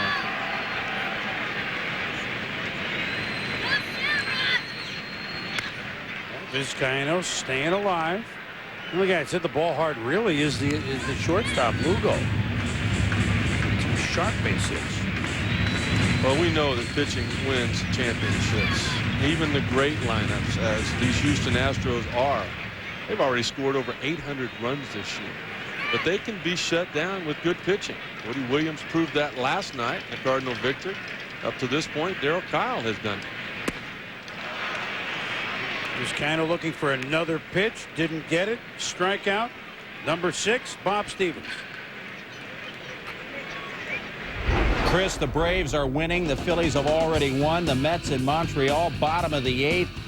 Rick White facing Jeff Blum with the base hit to left field. It'll score Jose Vidro. Shinjo coming up, throwing to Vance Wilson. Gets Orlando Cabrera at the plate. 5-2 Mets in the top of the 9th. All right, Bob, thank you. And now with 2 outs, it's Craig Biggio to try to get something going for Houston. Castilla at first base. His hit was only the 3rd off Darryl Kyle. How about Woody Williams, local Houston boy, coming back in to beat the Astros last night, and then kind of another is Woody. Came over in early August. And nothing but excel for the St. Louis Cardinals since coming over in the 9th. 1-8 of 9 decisions. Yeah. Great pickup on the part of general manager Walt Jocketty and the Cardinals. Each one of these, Woody Williams, we talked about Jerry Hunsinger and the Astros picking up Castilla. You know, all the moves. Galarraga going to San Francisco, picked up by Brian Sabian. I mean, they just, some of the moves stand out before they happen. Like, oh, that's a good move. Some don't. I remember Woody Williams was put on display earlier in the year with the Padres. The Astros just clobbered him. He could have been an Astro, but he was absolutely clobbered. Said he was trying so hard. You know, Houston, I'm from Houston. Everybody can come see me. And everybody in the family. Yeah, and he got hammered, and the Astros got cold on a possible deal, which was already pretty much worked out. Well, here's a big pitch right here for Darryl Kyle. He's got to throw a strike. Lugo's on the on-deck circle already with 2 base hits. Bagwell would follow him if they were to get on. You got to figure it's going to be a fastball. Kyle's going to try to locate it on the outer half of the plate. Biggio, on the other hand, not a typical leadoff hitter. 19 home runs on the year. He's going to try to leave the ballpark on this pitch. But you can't leave in that location. Full count. This is command of the fastball. 3-1. Look at where it's at. Perfect. You get any more of the plate than that, that ball would have been scalded. Now Kyle's kind of debating here. If I can throw the breaking ball for a strike, I know I can get him. You got to hope you can get it near the zone. He loses him. So 2 on now for Julio Lugo. Castilla to second. Biggio on with a walk. Kyle's mad at himself. Watch the movement on this fastball. Look at it take off and run down and in, just missing the inside corner. Matheny tried to get it for him. He brought it back to the plate, but Kyle's mad at himself there. If he'd have gone with the 4-seam fastball, the one without movement, it would have stayed there. Could have been called strike 3. The movement took it out of the zone. Now the tying run is at home plate.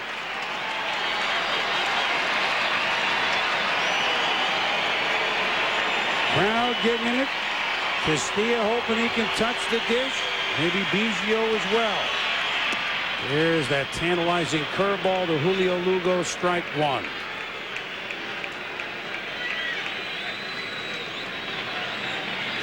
Lugo in his 2nd major league season, born in the Dominican Republic, but grew up in Brooklyn.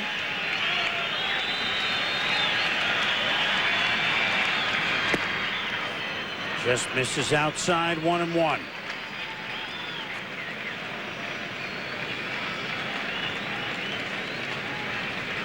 That's Berkman in the hole. Jeff Bagwell on deck.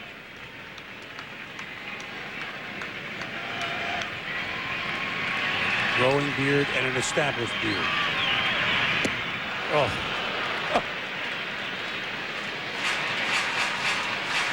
You know, they keep putting up 74 in every one of his curveballs. Look at the command of that pitch. That pitch right there is the reason a lot of people picked up golf clubs.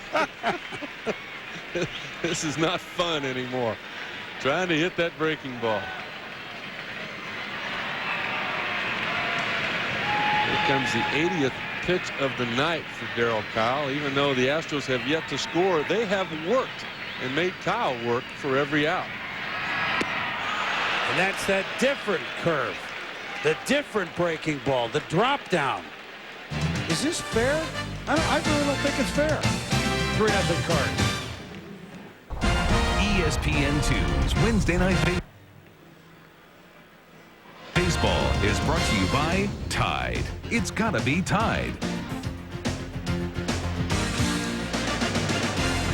That was our hesitation pitch right there, okay? Chris Berman, Rick Sutcliffe with you as Mark McGwire has gone deep for a 2-run home run. And the Cardinals lead the Astros 3-0 here in the top of the 6th. Nelson Cruz is on as Ron Villone is done after 5 innings. And Cruz over from Detroit. Those are some terrific numbers yes, right there. He was part of that trade, really kind of a throw-in in that Brad Ausmus trade from Detroit. Going over to the Tigers, Roger Cedeno, Chris Holt, catcher Mitch Molesky. He was just kind of an added guy, but he has really developed a straight changeup. Has become a big factor in that great bullpen. That was not a straight changeup right there to Jim Edmonds, who might have been looking for it. A straighten you out pitch, sometimes followed up by a good changeup.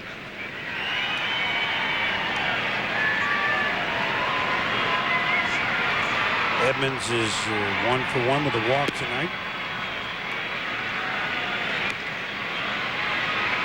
Scored the first run on the single by Craig Paquette in the 4th inning. Well, the first 4 months of the season, all we heard about was Edmonds being injured, and it was an off year for him. It's not that off right now. I'll tell you what, I mean, he doesn't have the home runs that he had last year. He hit 42. But he's already driven in over 100 runs again. You know, the biggest thing about that injury, that shoulder injury that he's had, you see him stretching that shoulder a little bit now. They say he tweaked it a couple of days ago. But he's been able to play. Even though he hadn't been at 100%, you put his glove in center field, you can win ball games with his defense.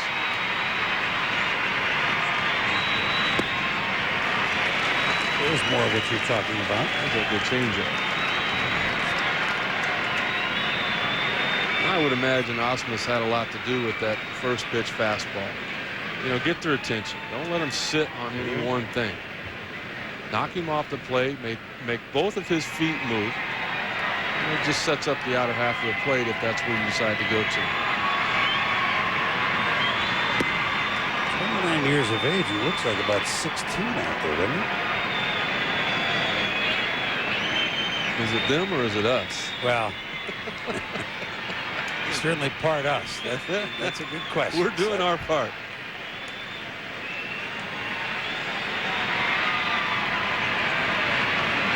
Edmonds fouls it back.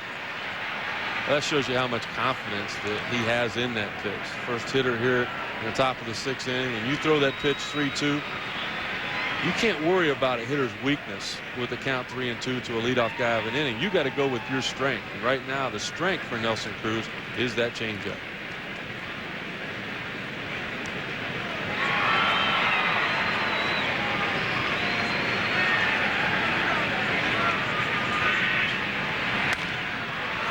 Edmonds keeps the count at full. How about the Cardinals? You know how well the Astros have played since the break, 42-23. Well, the Cards are 43-23 and really didn't get rolling until that August 1st series that we showed. But these St. Louis Cardinals, if you look at Paquette in the on-deck circle, Renneria after that, a winning streak of 11, a winning streak of 10, a winning streak of 9. And you can't do that without great starting pitching. And that's what they have been getting for the most part this year. It started then. Kyle really kicked it in. Morris has been good all year. But Dustin Hermanson got better. Woody Williams came over.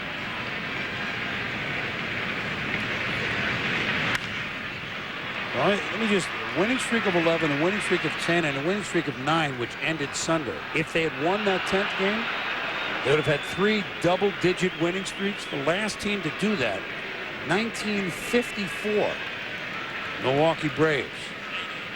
11-10-9. Not to mention a couple of 5s and a 4. That'll get you back in the race. Don't forget now, if they win tonight, 3.5 behind the Astros. That's a lot with 3 series left. but not insurmountable. And certainly a win tonight would be a stranglehold of a big, at least 3 games on the wild card. They come in tonight 3 up on San Francisco, 4.5 on the Cubs. They're sitting in a pretty good position.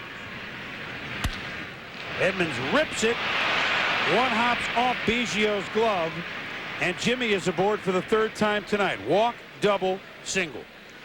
That's got to go as a base hit. It did.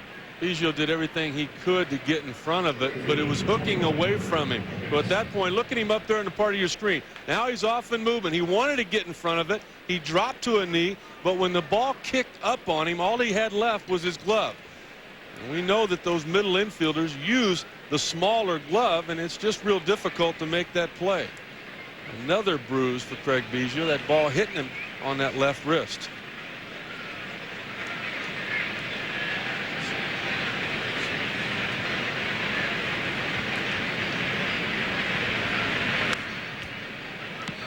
Off speed to Craig Paquette.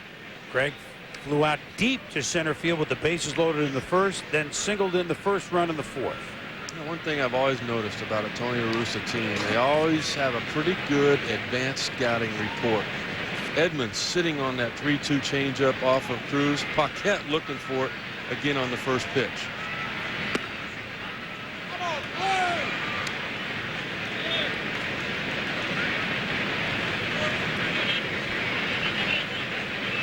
The Astros figured that this would be a series like the rest of them that they've had. Big 9-3 win in game 1, but after 2 runs in the 1st last night, it's been nothing for the next 13 innings. The crowd kind of dulled down as the Cardinals have shown their mettle.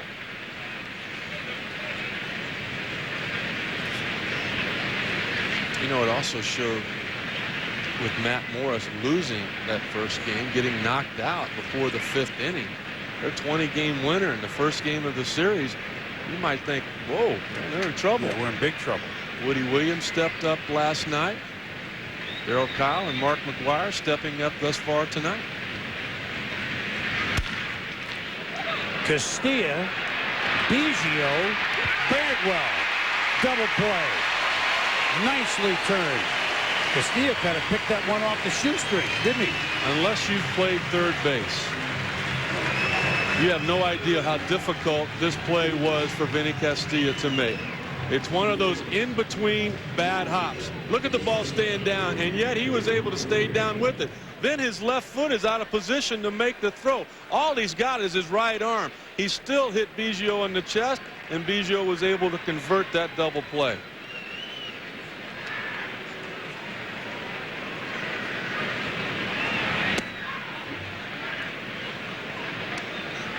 I mean, this has without the crowd being into it, what you see between the lines right now is a playoff game.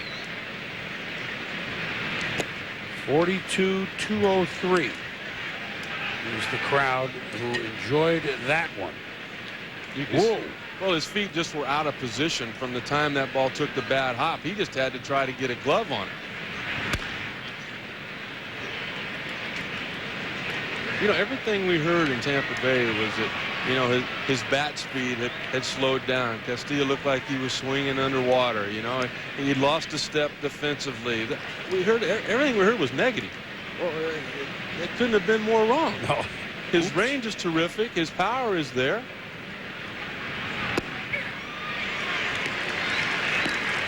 Strike to Renteria, 2-2. 2 outs, bases clear. 3-0 Cardinals here in the 6th inning.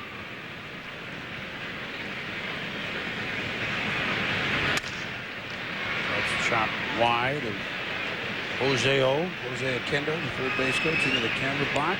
Can I have that? Can I have that, please? There was a guy that played about 8 positions, wasn't it? That's got to be the worst job in baseball. 3rd base coach for the St. Louis Cardinals. Oh, with Big Mac up there. Oh my goodness. I mean, you look at where he's at now. I mean, that's with Edgar Renteria. Yeah. I mean, I don't want to be anywhere near that box with Big Mac up. I mean, first of all, Jose is a lot older than the 3rd baseman, who's just 20 feet away from him. The third baseman's got a glove. Oquendo does not. Well, you end up looking like Tommy Lasorda in the All-Star game. And hey, look, I'm not blaming Tommy. It's just it's a tough spot. There's a tough pitch. Absolutely. Renteria gone after a double play turn started by Castilla. Can the Astros get something going against Darryl Kyle? Bagwell to lead it off. Bob Stevens with an update on the NL East race. The Phillies have already won. The Braves up 4-1 in the bottom of the ninth. The pressure on the Mets. Armando Benitez a 1-2-3 ninth. They win 5-2 over Montreal. After tomorrow's game in Montreal, they go to Atlanta for the weekend, having won 24 out of 30. Boomer? All right, Bob, thank you very much. The Mets, can they do to Atlanta what they did in New York?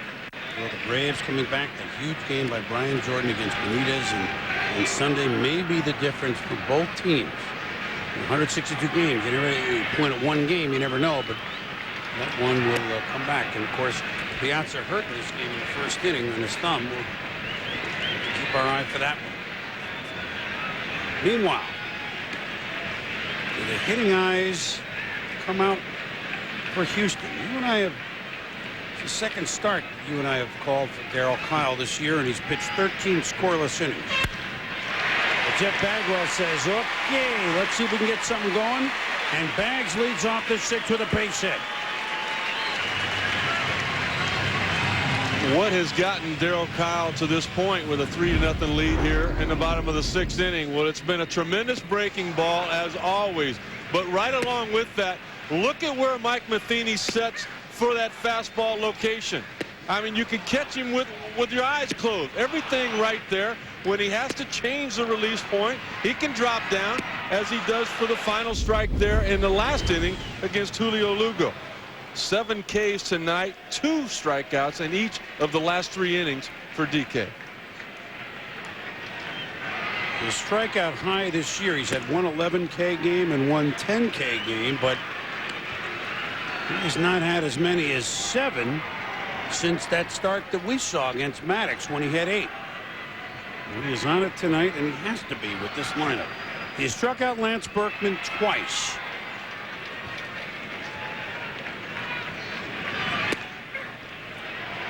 Oh, right on the corner for the strike. And look at how they played Berkman here. Isn't this interesting? Well, what's interesting to me is that they're playing him like that, yet they're pitching him just the opposite. They're throwing that sinking fastball down and away. Berkman needs to take advantage of that pitch, dive to the outside corner, and just play pepper with the left fielder. Because you're not going to hit that. Well, you're talking about playing pepper with the left fielder, despite the shift. Now look at the left fielder. Look at how deep Pujols is. It's almost as if the infield and the outfield are opposite things, aren't they? Well, and it's kind of deceiving how deep Pujols is. That's it's true. Only 350. That's down true. That line. Well, but he's over in left center. It's up top and in 2-2. Yeah, but in the end, probably Tony and Kyle and Duncan. They know Matheny, exactly. They have a plan, don't they? Yeah, they know what they want to do. This is not where the dart landed on how to play defense on Berkman. No. Tony La Russa's coaching staff has more charts than anybody I've ever known. Now, defense was perfect. Matheny caught it. Berkman's gone. 3 strikeouts for Berkman against Darryl Kyle. Doesn't matter where they're playing. Berkman has not been able to put the ball in play this whole at bat. And the reason is because he's not made an adjustment. That was a 92-mile-an-hour fastball that he was out in front of. You see that positioning? You've got to adjust along with them. They have readjusted to Lance Berkman. Now it's his turn to come back, or he will continue to struggle off Darryl Kyle. Now we watched Hidalgo, but I got a clue where he struck out once tonight. And he flew out on a fly ball to left. He just missed that one, yeah. You're Berkman, you're a young hitter, you see that shift, which I don't know how often he's seen lineups like that defensively. Does that play with your head? You start thinking about other things and a guy that you haven't touch the ball against? I mean, can almost play mind games with the batter a little bit? Well, to me, you don't get many advantages in a game of baseball, and his advantage in that at bat was to the opposite field, but yet he didn't do anything about it. Not even close. But when you look at 338 with 33 homers and 121 RBIs, you're doing okay, Lance. Well, You're also pitching against a guy that's won 34 games in 2 years and just induced Richard Hidalgo to hit into a double play. Renteria, Cairo, McGwire. We've played 6. The Cardinals lead it 3-0 behind Darryl Kyle.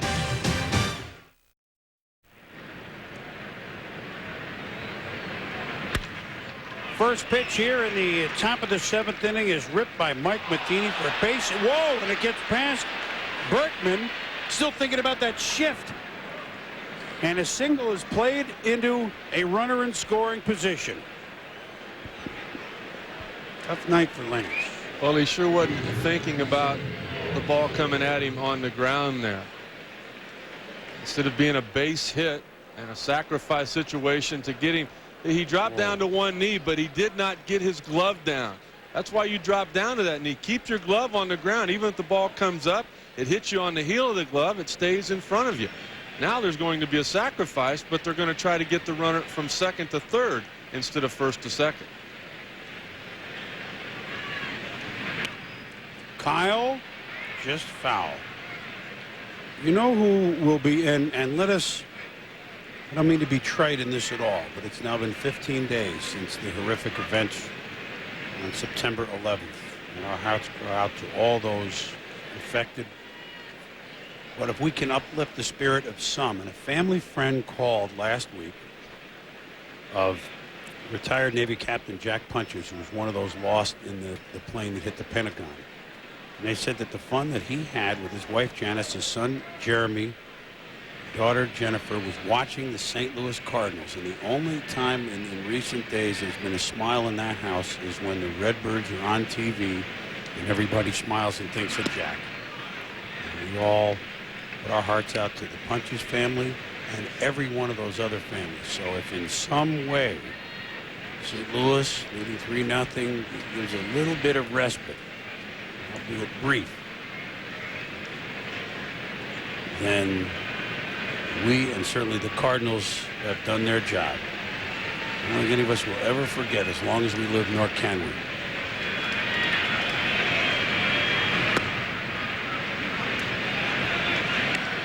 You know, it's the same way for the players too.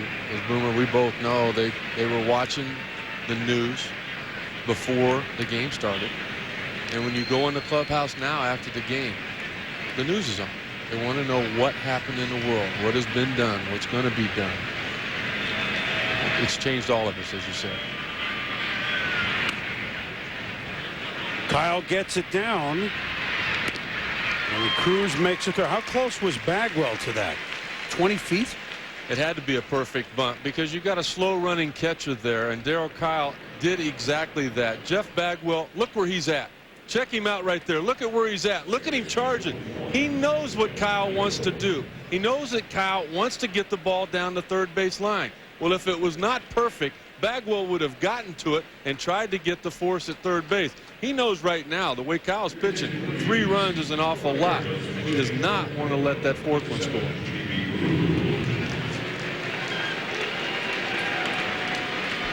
So Matheny at third with 1 out. Cairo and Polanco. Well, we'll have J.D. Drew to hit the fly ball instead of Cairo, which certainly makes sense. And with the very strong bat of Drew, how about the 4 infielders on the grass? Yikes.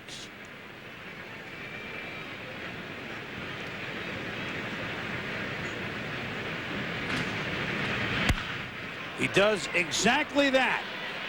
Fly ball to Merced in right, and you might as well throw it. But there's almost no shot. And so the error on Berkman and then the bunt, you move that extra run, and now it's a 4-run lead for Darryl Kyle and the Cardinals.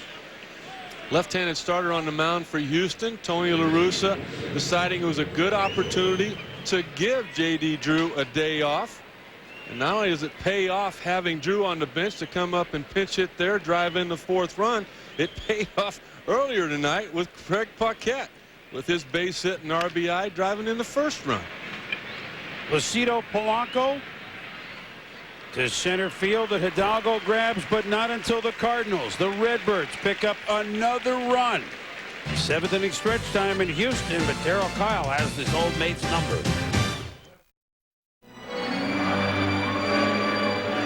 Back in Houston in the bottom of the 7th, as they are doing in ballparks in the 7th inning stretch all over. And you know what? They should do this for a long, long time.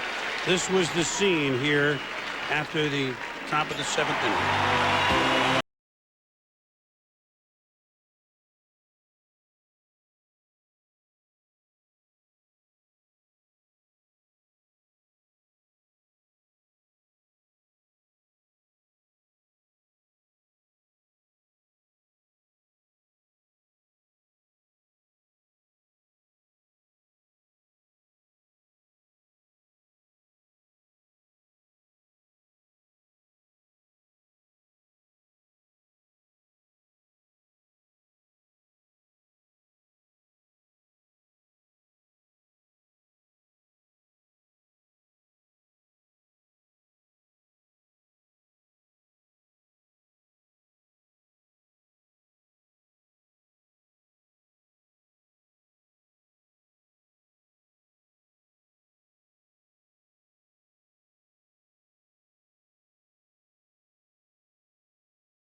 Can there be anything more poignant these days than that we're seeing? And they played a part of the speech, or one of the speeches by the president before that, the former governor here in Texas, of course, George Bush. And that's I think they should do that for a long, long time. And then they win it. Take me out to the ball game. A great combination thereof as we begin the bottom of the 7th inning. It's not often that I will get on the air and tell you to turn the channel if you want. But if you want to go over to ESPN, the regular, Barry Bonds is up in the 1st inning at Los Angeles. But don't go too long, all right? But as a viewer service, we thought we would tell you. If you want to leave us for a couple of minutes, we understand. You all come back now, yeah? And you know that if you don't want to, and he does something, we'll show it to you. Yes, we'll take care of it. There are several changes for the Cardinals. J.D. Drew stays in the game in the leadoff spot, and he is now in right field. We'll give you the others in a moment. As Merced, Castilla, and Asmus. The Astros. Placido Polanco now moves over to second base, and Craig Paquette moves from right to third base. Well, just more of that versatility we talked about in the very 1st inning. These guys give Tony La Russa. Yikes. Strikeout 8. Merced, sit down. Bob Stevens, stand up. Thank you very much, Boomer. First, we take you to Pittsburgh. Bottom of the 9th, Jeff Fassero facing Aramis Ramirez. Gets him to hit the ground ball to second base. Cubs break a 4-game losing streak with an 8-4 win. Of course, the Astros coming to Wrigley tomorrow for 4. Now we'll show you Barry Bonds' first at bat facing Terry Mulholland, whom he has 7 career homers against. He popped him up to first base. Giants and Dodgers scoreless in the 1st. And we assume that everyone's back with us now, right? We will, of course, keep you updated. And after we're done here, if you want to not watch Sports Center, you watch Barry's at Bats. That's on ESPN. The regular, the original.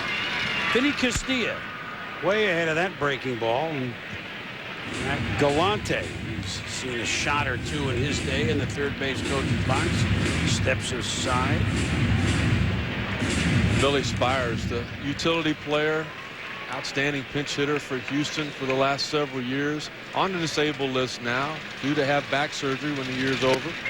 Came in a couple of innings ago. He goes, we're in trouble. He goes, Darryl Kyle has it all going tonight. 14 straight innings now that the Astros have been silenced by Woody Williams and Darryl Kyle. Renteria has it. Castilla gone.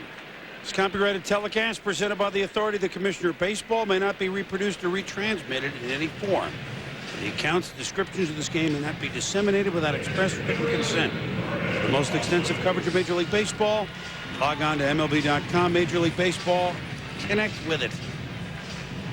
Connect with it. That's what the Astros are saying. Can we somehow connect with it? Well, they've connected with the leadoff hitter in the last 3 innings until the 7th, getting on base each time. But it seems like Darryl Kyle just got that much tougher. 4th inning, the leadoff hitter got on, then Bagwell walked. He struck out the next 2. 5th inning, leadoff hitter got on. What does he do? He strikes out 2 in that inning. Last inning, the leadoff hitter got on. He struck out a guy, then got the double play. He's ahead of Brad Asmus, 0-2. A lot of room in left center or up the middle, but that seems to be a moot point tonight. There's the line, which is pretty darn impressive.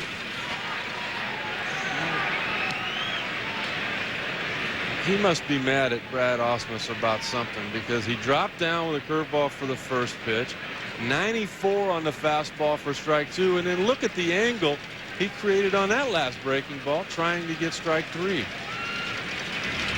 Oh. His 32nd start of the year. For only the 3rd time Kyle is in double figures with strikeouts. It's just not fair. 4-0 Cardinals.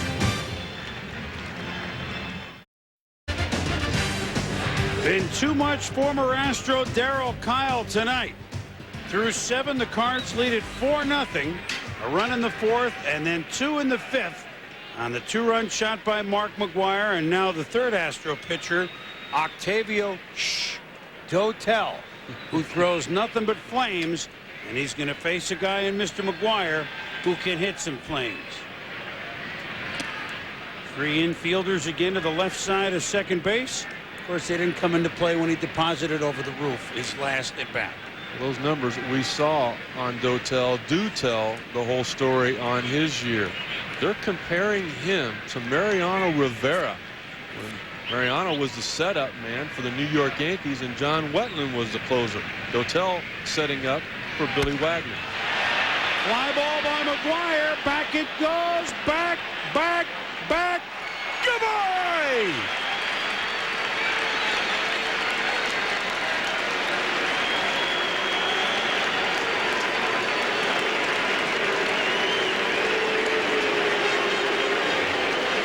Big Mac is back. 2 home runs tonight, 27 on the year, 581 for his career. I think that 3rd spot fits him just fine. For a long time, Mark McGwire and Tony La Russa have had a special relationship. The opportunity for McGwire to go back home to hit in that 3rd spot was there tonight, with Ron Villone being a left-handed starting pitcher. McGwire had had success. He was 4 for 12 off Villone, but 4 of those hits, all 4 of them, were home runs. He got Villone in the top of the 5th inning, and now he gets Dotel in the top of the 8th.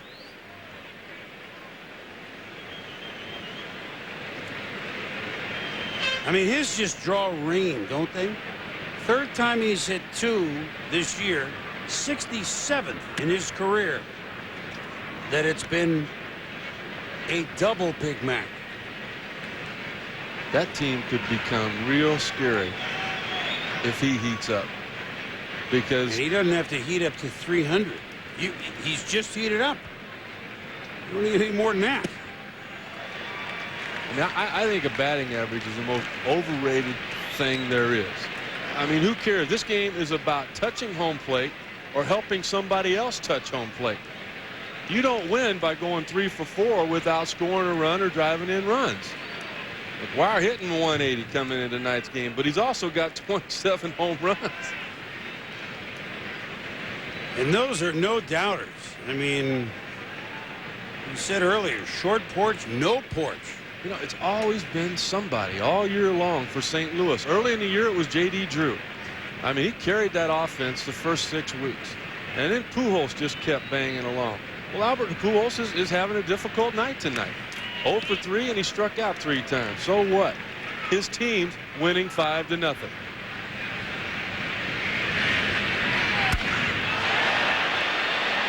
What do we say? Flame ball thrower, flame ball hitter. You know how in that commercial Nolan Ryan says, "I love that sound"? Well, as a pitcher, you don't like that sound. That's not the one you want to hear there. 5 home runs in 6 games at Enron for Mark McGwire. And even though this is the last game of this series, will he and the Cardinals be back here at some point in October? Very real possibility. Very real. Well, the night when everybody is looking at Barry Bonds and wondering, is he going to get the 3 or the 4 or pass McGwire's unbelievable record? McGwire reminded us of how he got there in the first place. 245 home runs in that 4-year span, Suck. 52 and 58 and 70 and 65. 51 hits this year for McGwire, 27 home runs, 4 doubles, 20 singles. So when over half of your hits are home runs, your average can be not even secondary, be tertiary, or not mentioned at all.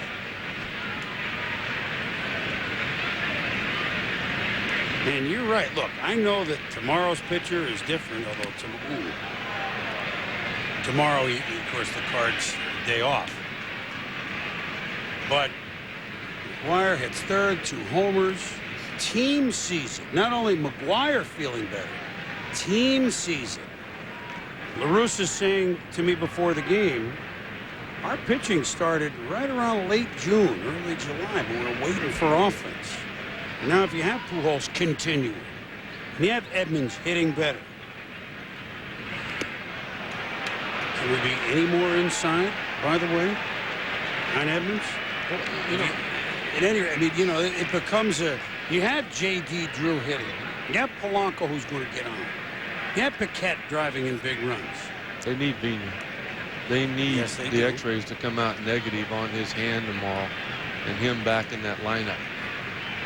Yeah, but they got a jolt tonight from the guy hitting 3rd. That will send shockwaves not only through their clubhouse, but every other one in the National League. It's going to be a nice flight for them tonight. We were teasing Big Mac a couple of weeks ago. Where are your teeth at? We hadn't seen him smile in so long. I thought maybe, you know, he took them out and put them in his locker. So I don't know. I didn't know where they went. He put some teeth into the last 2 swings, didn't he? He sure did.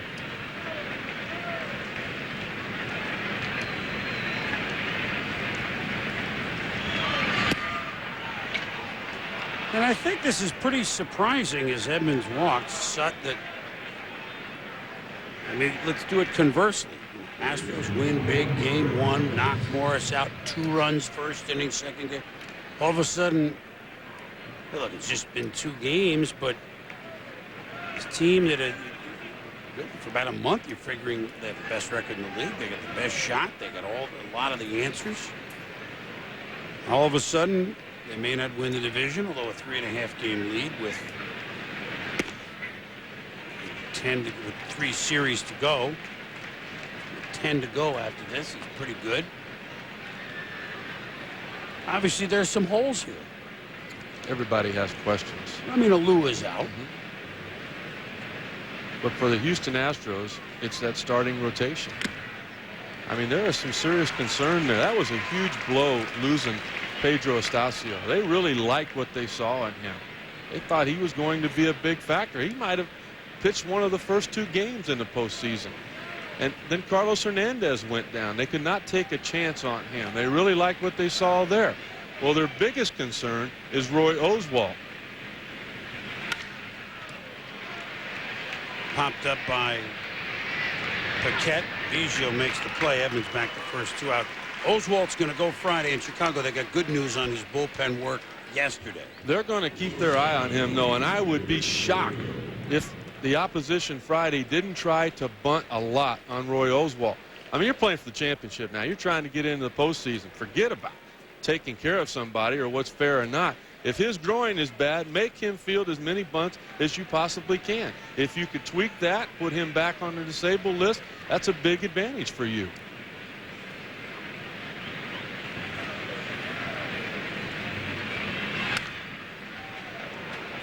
Fouled off by Edgar Renteria in a very quiet Enron Field. Really wasn't a bad start tonight. 5 innings and 3 runs for Ron Villone. Fine. But you do that, what will be the second week of October now, you're going to lose just about every postseason game. You're going to do that against Maddox or the big unit or Kurt Schilling. That's a loss.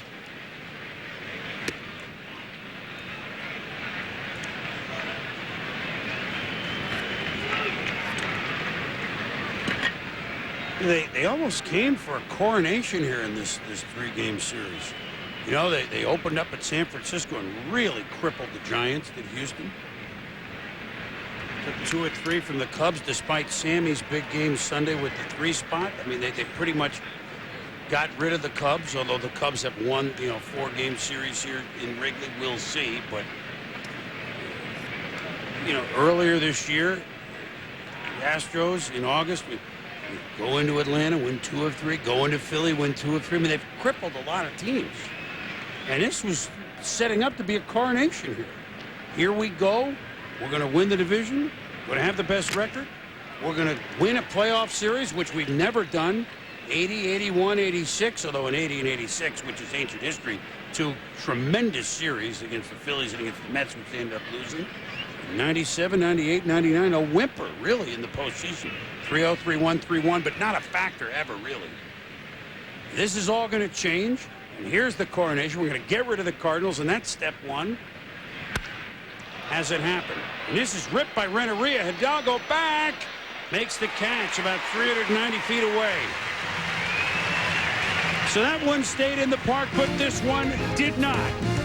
Mark McGwire, not once, but twice. Big Mac leading the attack for the Cards.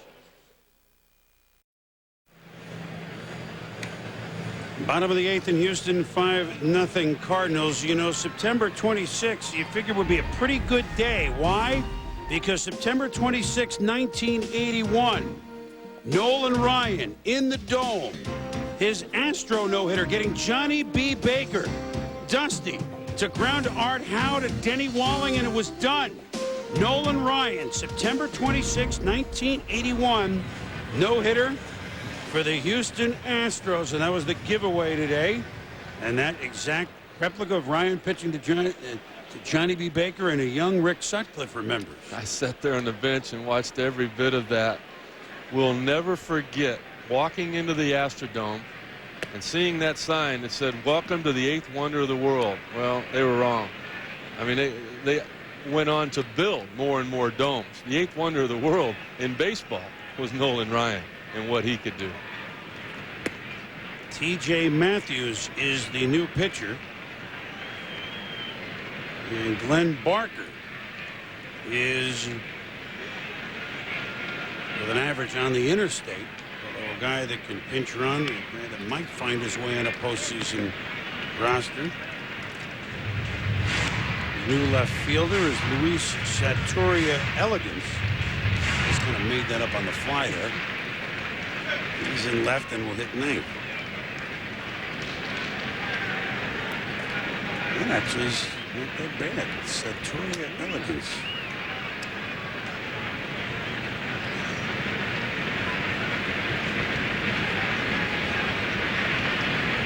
Glenn Barker back to Matthews, and there is one out. Now, yesterday, which was another Astro loss, on September 25th, also a red-letter day in Astro history. Why? Because in 1986, that was Mike Scott's no-hitter that not only was a no-no, it won the pennant against the San Francisco Giants. So Ryan on the 26th of September, Mike Scott on the 25th of September. And what's the common bond there? Alan Ashby, radio broadcaster for the Astros, caught both of those no-hitters, in addition to a third one authored by Ken Magnum Force. All right? Now, as we watch Biggio and that classic helmet of his, we're not near done. This is going to take us a half inning to get through what was supposed to be a red letter thing here.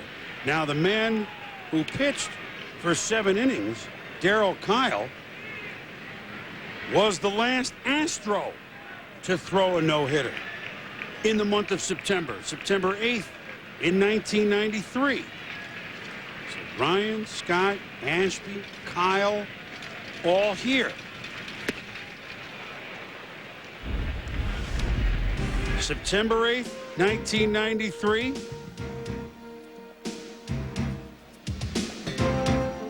And Darryl Kyle. And there's his catcher, who is back in Houston, Scotty Service, in the park tonight.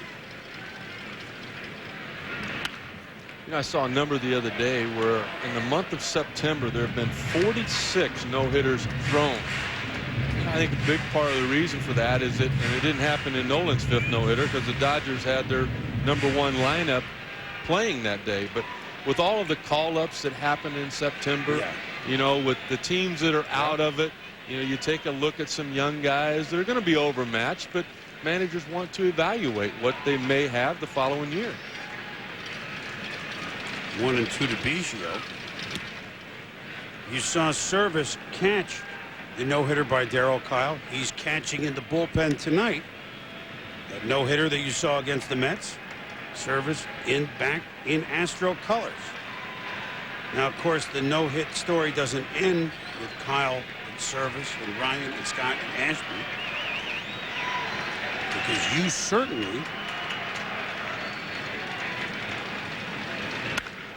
as Biggio to center field, but Edmonds is there. You certainly don't have to think very long ago to think of the last guy that pitched a no-hitter in the major leagues, and that would be Bud Smith on a Monday night, Labor Day, right, in San Diego. That was a thrill. I mean, I know as a broadcaster we're supposed to be impartial and not care, but after about the 6th inning, you couldn't help but pull for that kid. No, that was great. Talking to him before the game, Darryl Kyle brought him out to me. He had got pounded in his last start against the Padres.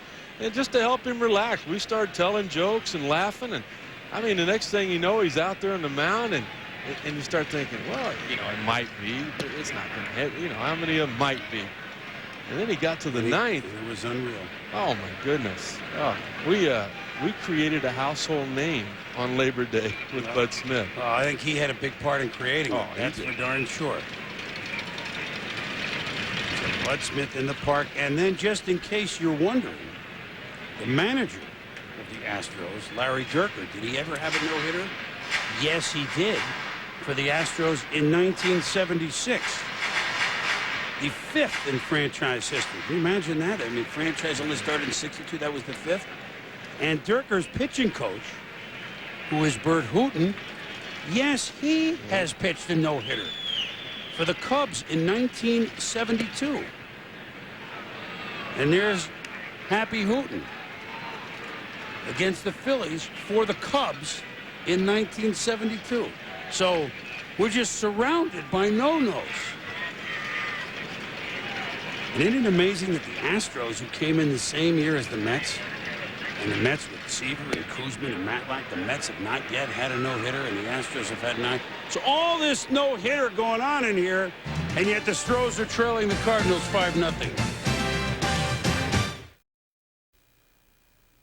Bob Stevens with an update on the NL West race. First to the bottom of the 2nd. Diamondbacks Brewers. Rod Barajas, the base hit off Ben Sheets. That'll drive home Matt Williams, who had earlier doubled. 1-0 Diamondbacks. They're threatening again in the bottom of the 3rd behind Bobby Witt. Cool. All right, Bob, thank you. How about Sexton and Nitz with a pair, each with 3 home run games last night? 2 of them back to back. I mean, twice back to back. You would have had a lot of fun in that. Oh, yes, sir. Back-to-back backers. You know, the owner of the Houston Astros, Drayton McClain, asking you for some back-to-back for his boys tonight, and they're not cooperating. I can't give it if they don't get close. Scott Linebrink, another Texas product, Austin, Texas. A couple of innings where the Astros had back-to-back strikeouts against Darryl Kyle. Yeah, I don't think that's what he was looking for. How about Darryl Kyle? I mean, he's about to go to 15-10, which with what, 2 more starts? 2 more starts, probably. 2 guys have had more wins than Darryl Kyle the last 2 years. 2 guys. A guy named Randy Johnson and some other guy named Maddox down in Atlanta, isn't he? I think he is. This one will find the gap. 1 hopper off the bullpen wall. And the hits just keep on coming for the Cardinals. A double by Mike Matheny. Our Lotriman key plays of the game. Big Mac.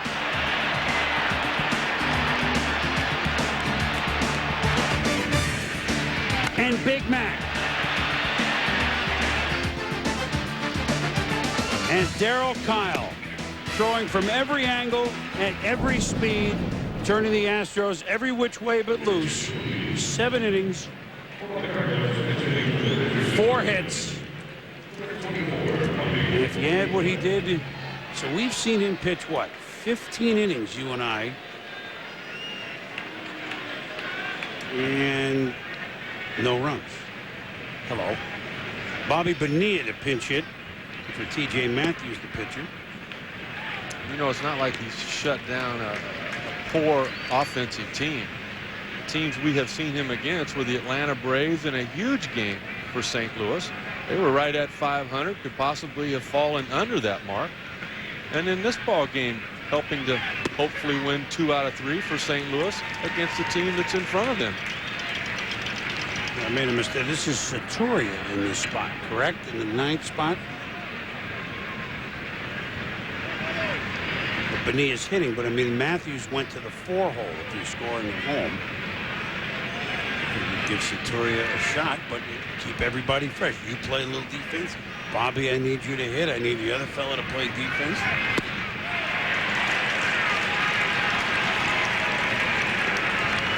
But Bobby didn't do the hitting, but here's hitting for us, Bob Stevens. Chris, the Diamondbacks begin the night a 1.5 up on the Giants in the West, 3.5 up on the Dodgers. Giants in L.A. on ESPN. Adrian Beltre, the base hit in the bottom of the first off. Jason Smith drives home Tom Goodwin to make it 1-0 Dodgers. But in the top of the second, get out the Shawano meter. His 9th of the year, his first homer in 45 at bats off Terry Mulholland. They're tied at 1. Chris? Bob, thank you. 1-1 at Chavez Ravine. J.D. Drew came in with a key pinch hit sac fly. And make it a 4-0 Cardinal lead in the 7th. McGwire delivered his 2nd homer of the night, a solo shot in the 8th. Number 581 in his career. 581. 581. I mean, just think about that. It's mind-numbing.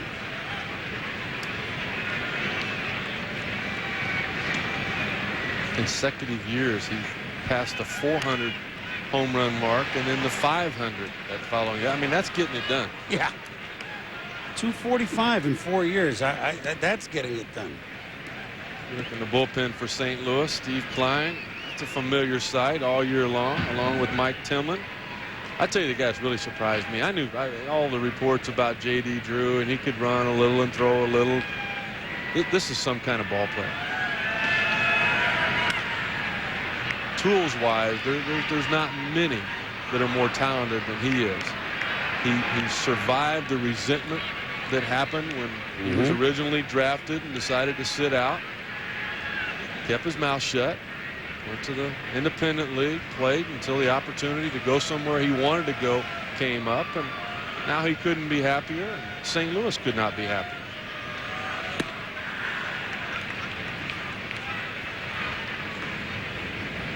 Well, if you stay with us on ESPN2, Stuart Scott, Reese Davis will have Sports Center for you following our game. And then baseball tonight. Brian Kenny.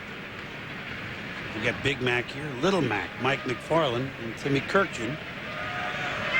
And then on the other ESPN, the original, Giants Dodgers from LA. So we got you covered.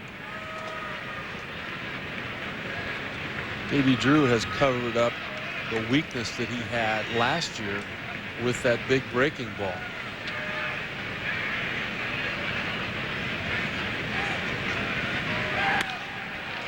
To right field, Merced to the track, makes the catch. Matheny tagging. He's at third with 2 outs. So strong and such a good swing. Watch him. He's fooled on this changeup here. Look at where the pitch is. Running away from him. Look at that. That's just one arm, and yet that ball ended up on the warning track in right center field. Look at that. Everything was gone except his arms. Just tremendous arm strength. It's going to be amazing the numbers he puts up. I agree. If and when he can put together a full healthy year.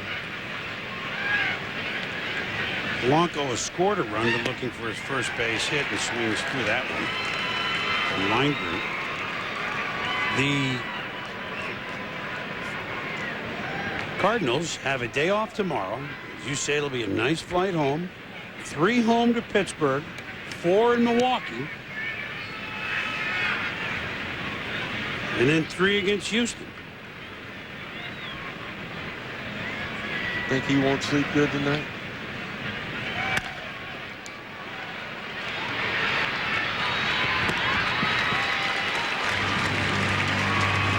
Biggio takes care of it. The Astros last shot, they're down 5-0. Hitting the bottom of the ninth, Bags gets it a shot. Chris Berman and Rick Sutcliffe with you in the bottom of the ninth. The Astros looking for a big 5 spot. Unless they do that, it's Stu and Reese coming up next on Sports Center. As we spotlight the NL East. How about 2 games started for Marty Schottenheimer and Jeff George gone.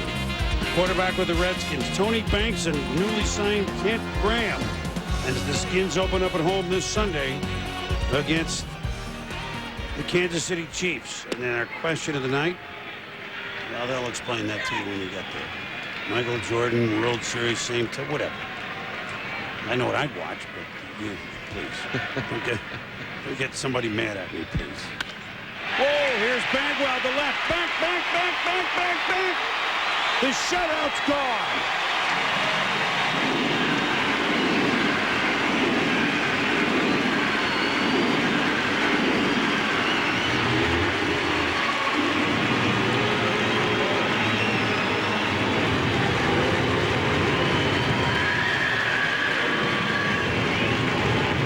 Then we gave 1 for Drayton McClain. Rev up the train. Bagwell with home run number 38, RBI number 124. Jeff Bagwell's philosophy on hitting is simple. Take a good swing at the first good fastball you see. He did there. He did not miss it. Tony La Russa has seen all he wants to see.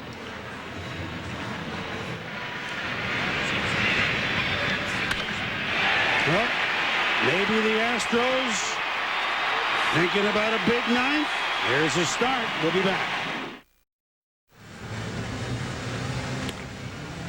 Back in Houston, a sight very familiar to St. Louis Cardinal fans, because for the 83rd time this year, most in the majors by far, well, by at least 4 games, Steve Klein has come on to pitch for St. Louis. You know, you talk to a lot of the guys on the St. Louis Cardinals team, and they'll tell you this might be their MVP this year. So Steve Klein to pitch to Lance Berkman, who had no luck with Darryl Kyle, striking out 3 times. Meanwhile, if you want to check out Barry Bonds' second at bat in Los Angeles, he is up at the plate, and that's on ESPN. We will keep you posted here if you don't want to go anywhere. Berkman chops it foul. So batting from the right side for the first time tonight. Darryl Kyle handled him all 3 times from the left side. Even though the offensive numbers not as good from the right side for Berkman, still hitting over 300 against left-handed pitching and doing damage. Kind of funny though, completely different swings. I mean, both of them aggressive, but really more upright here from the right side. I don't know how their hitting instructor is able to do it. I mean, you got a switch hitter, a young switch hitter in Berkman. You got Bagwell, who's just all messed up with that stance. You got Hidalgo with the open stance. You got Benny Castillo you got to try to keep closed. Biggio, and you know, I mean, who knows what, you know, if he makes an out, he goes to another stance. What a job Harry Spillman's done for this team. Well, how many stories in the Naked City? 50 ways to leave your lover. There's 100 different ways to stand up at the plate, right? That is so true. So true. Looks like Mark McGwire has found a comfortable position to be in. Yeah, trotting around the bases.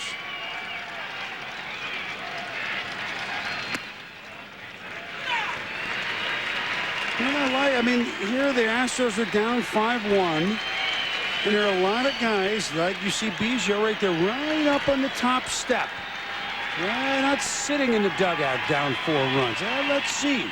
They know what Berkman do. Maybe he gets on. Barry Bonds has singled past the diving second baseman. So welcome back.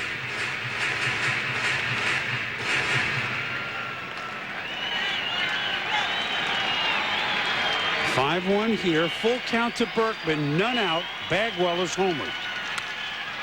Skied. Renteria, it's short. 1 out.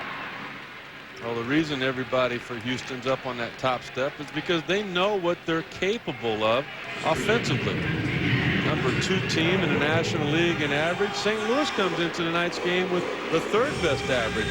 But the Houston Astros have scored 47 more runs than the Cardinals this year. Moises Alou, second straight game. Ding sitting out. He's concerned about that too. He was showing me that calf injury and the swelling that is in there.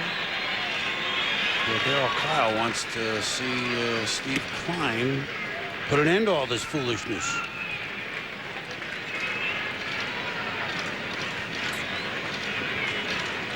Well, we have seen, we came here to see kind of a coronation for Houston, and instead we're seeing, well, maybe right now the hottest team in the National League, the St. Louis Cardinals.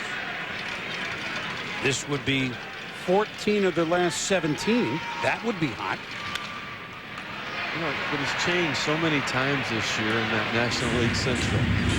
2 weeks ago, we were talking about the Cubs and Kerry Wood's back and how good they are. Sammy for MVP.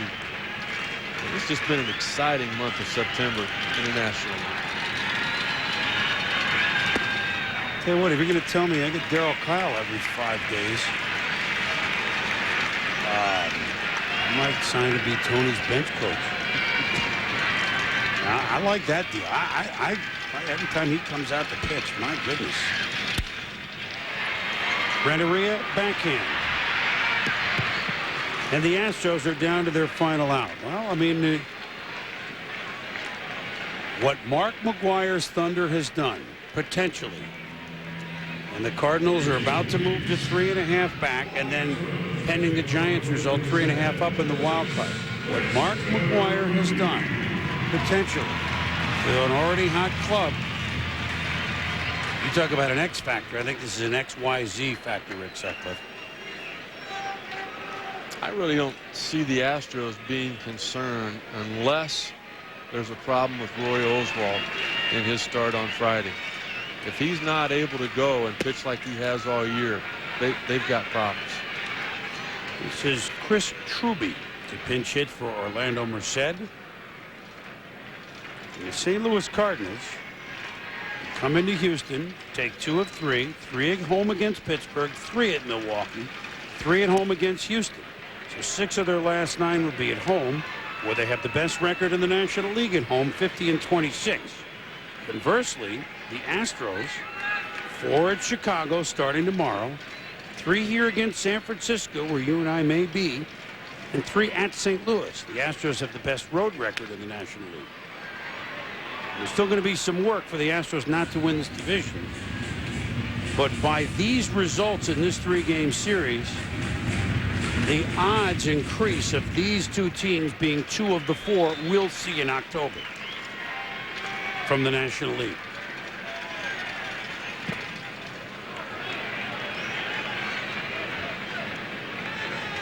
So Darryl Kyle went the first 7, gave up 4 hits. And a man who was 35-35 in the Astrodome, pitching primarily for Houston, is about to be 1-0 in Enron, pitching for the enemy. He is. McGwire in foul ground, and it's over. The St. Louis Cardinals, behind 2 blasts from Mark McGwire and stellar pitching from Darryl Kyle, have taken 2 out of 3 here in Houston, winning tonight 5-1. Sports Center coming up next. This has been a presentation of ESPN, the worldwide leader in sports. For more, log on to ESPN.com. For Rick Sutcliffe and all of us here in Houston on Wednesday Night Baseball, I'm Chris Berman. Thanks for watching. Have a good evening.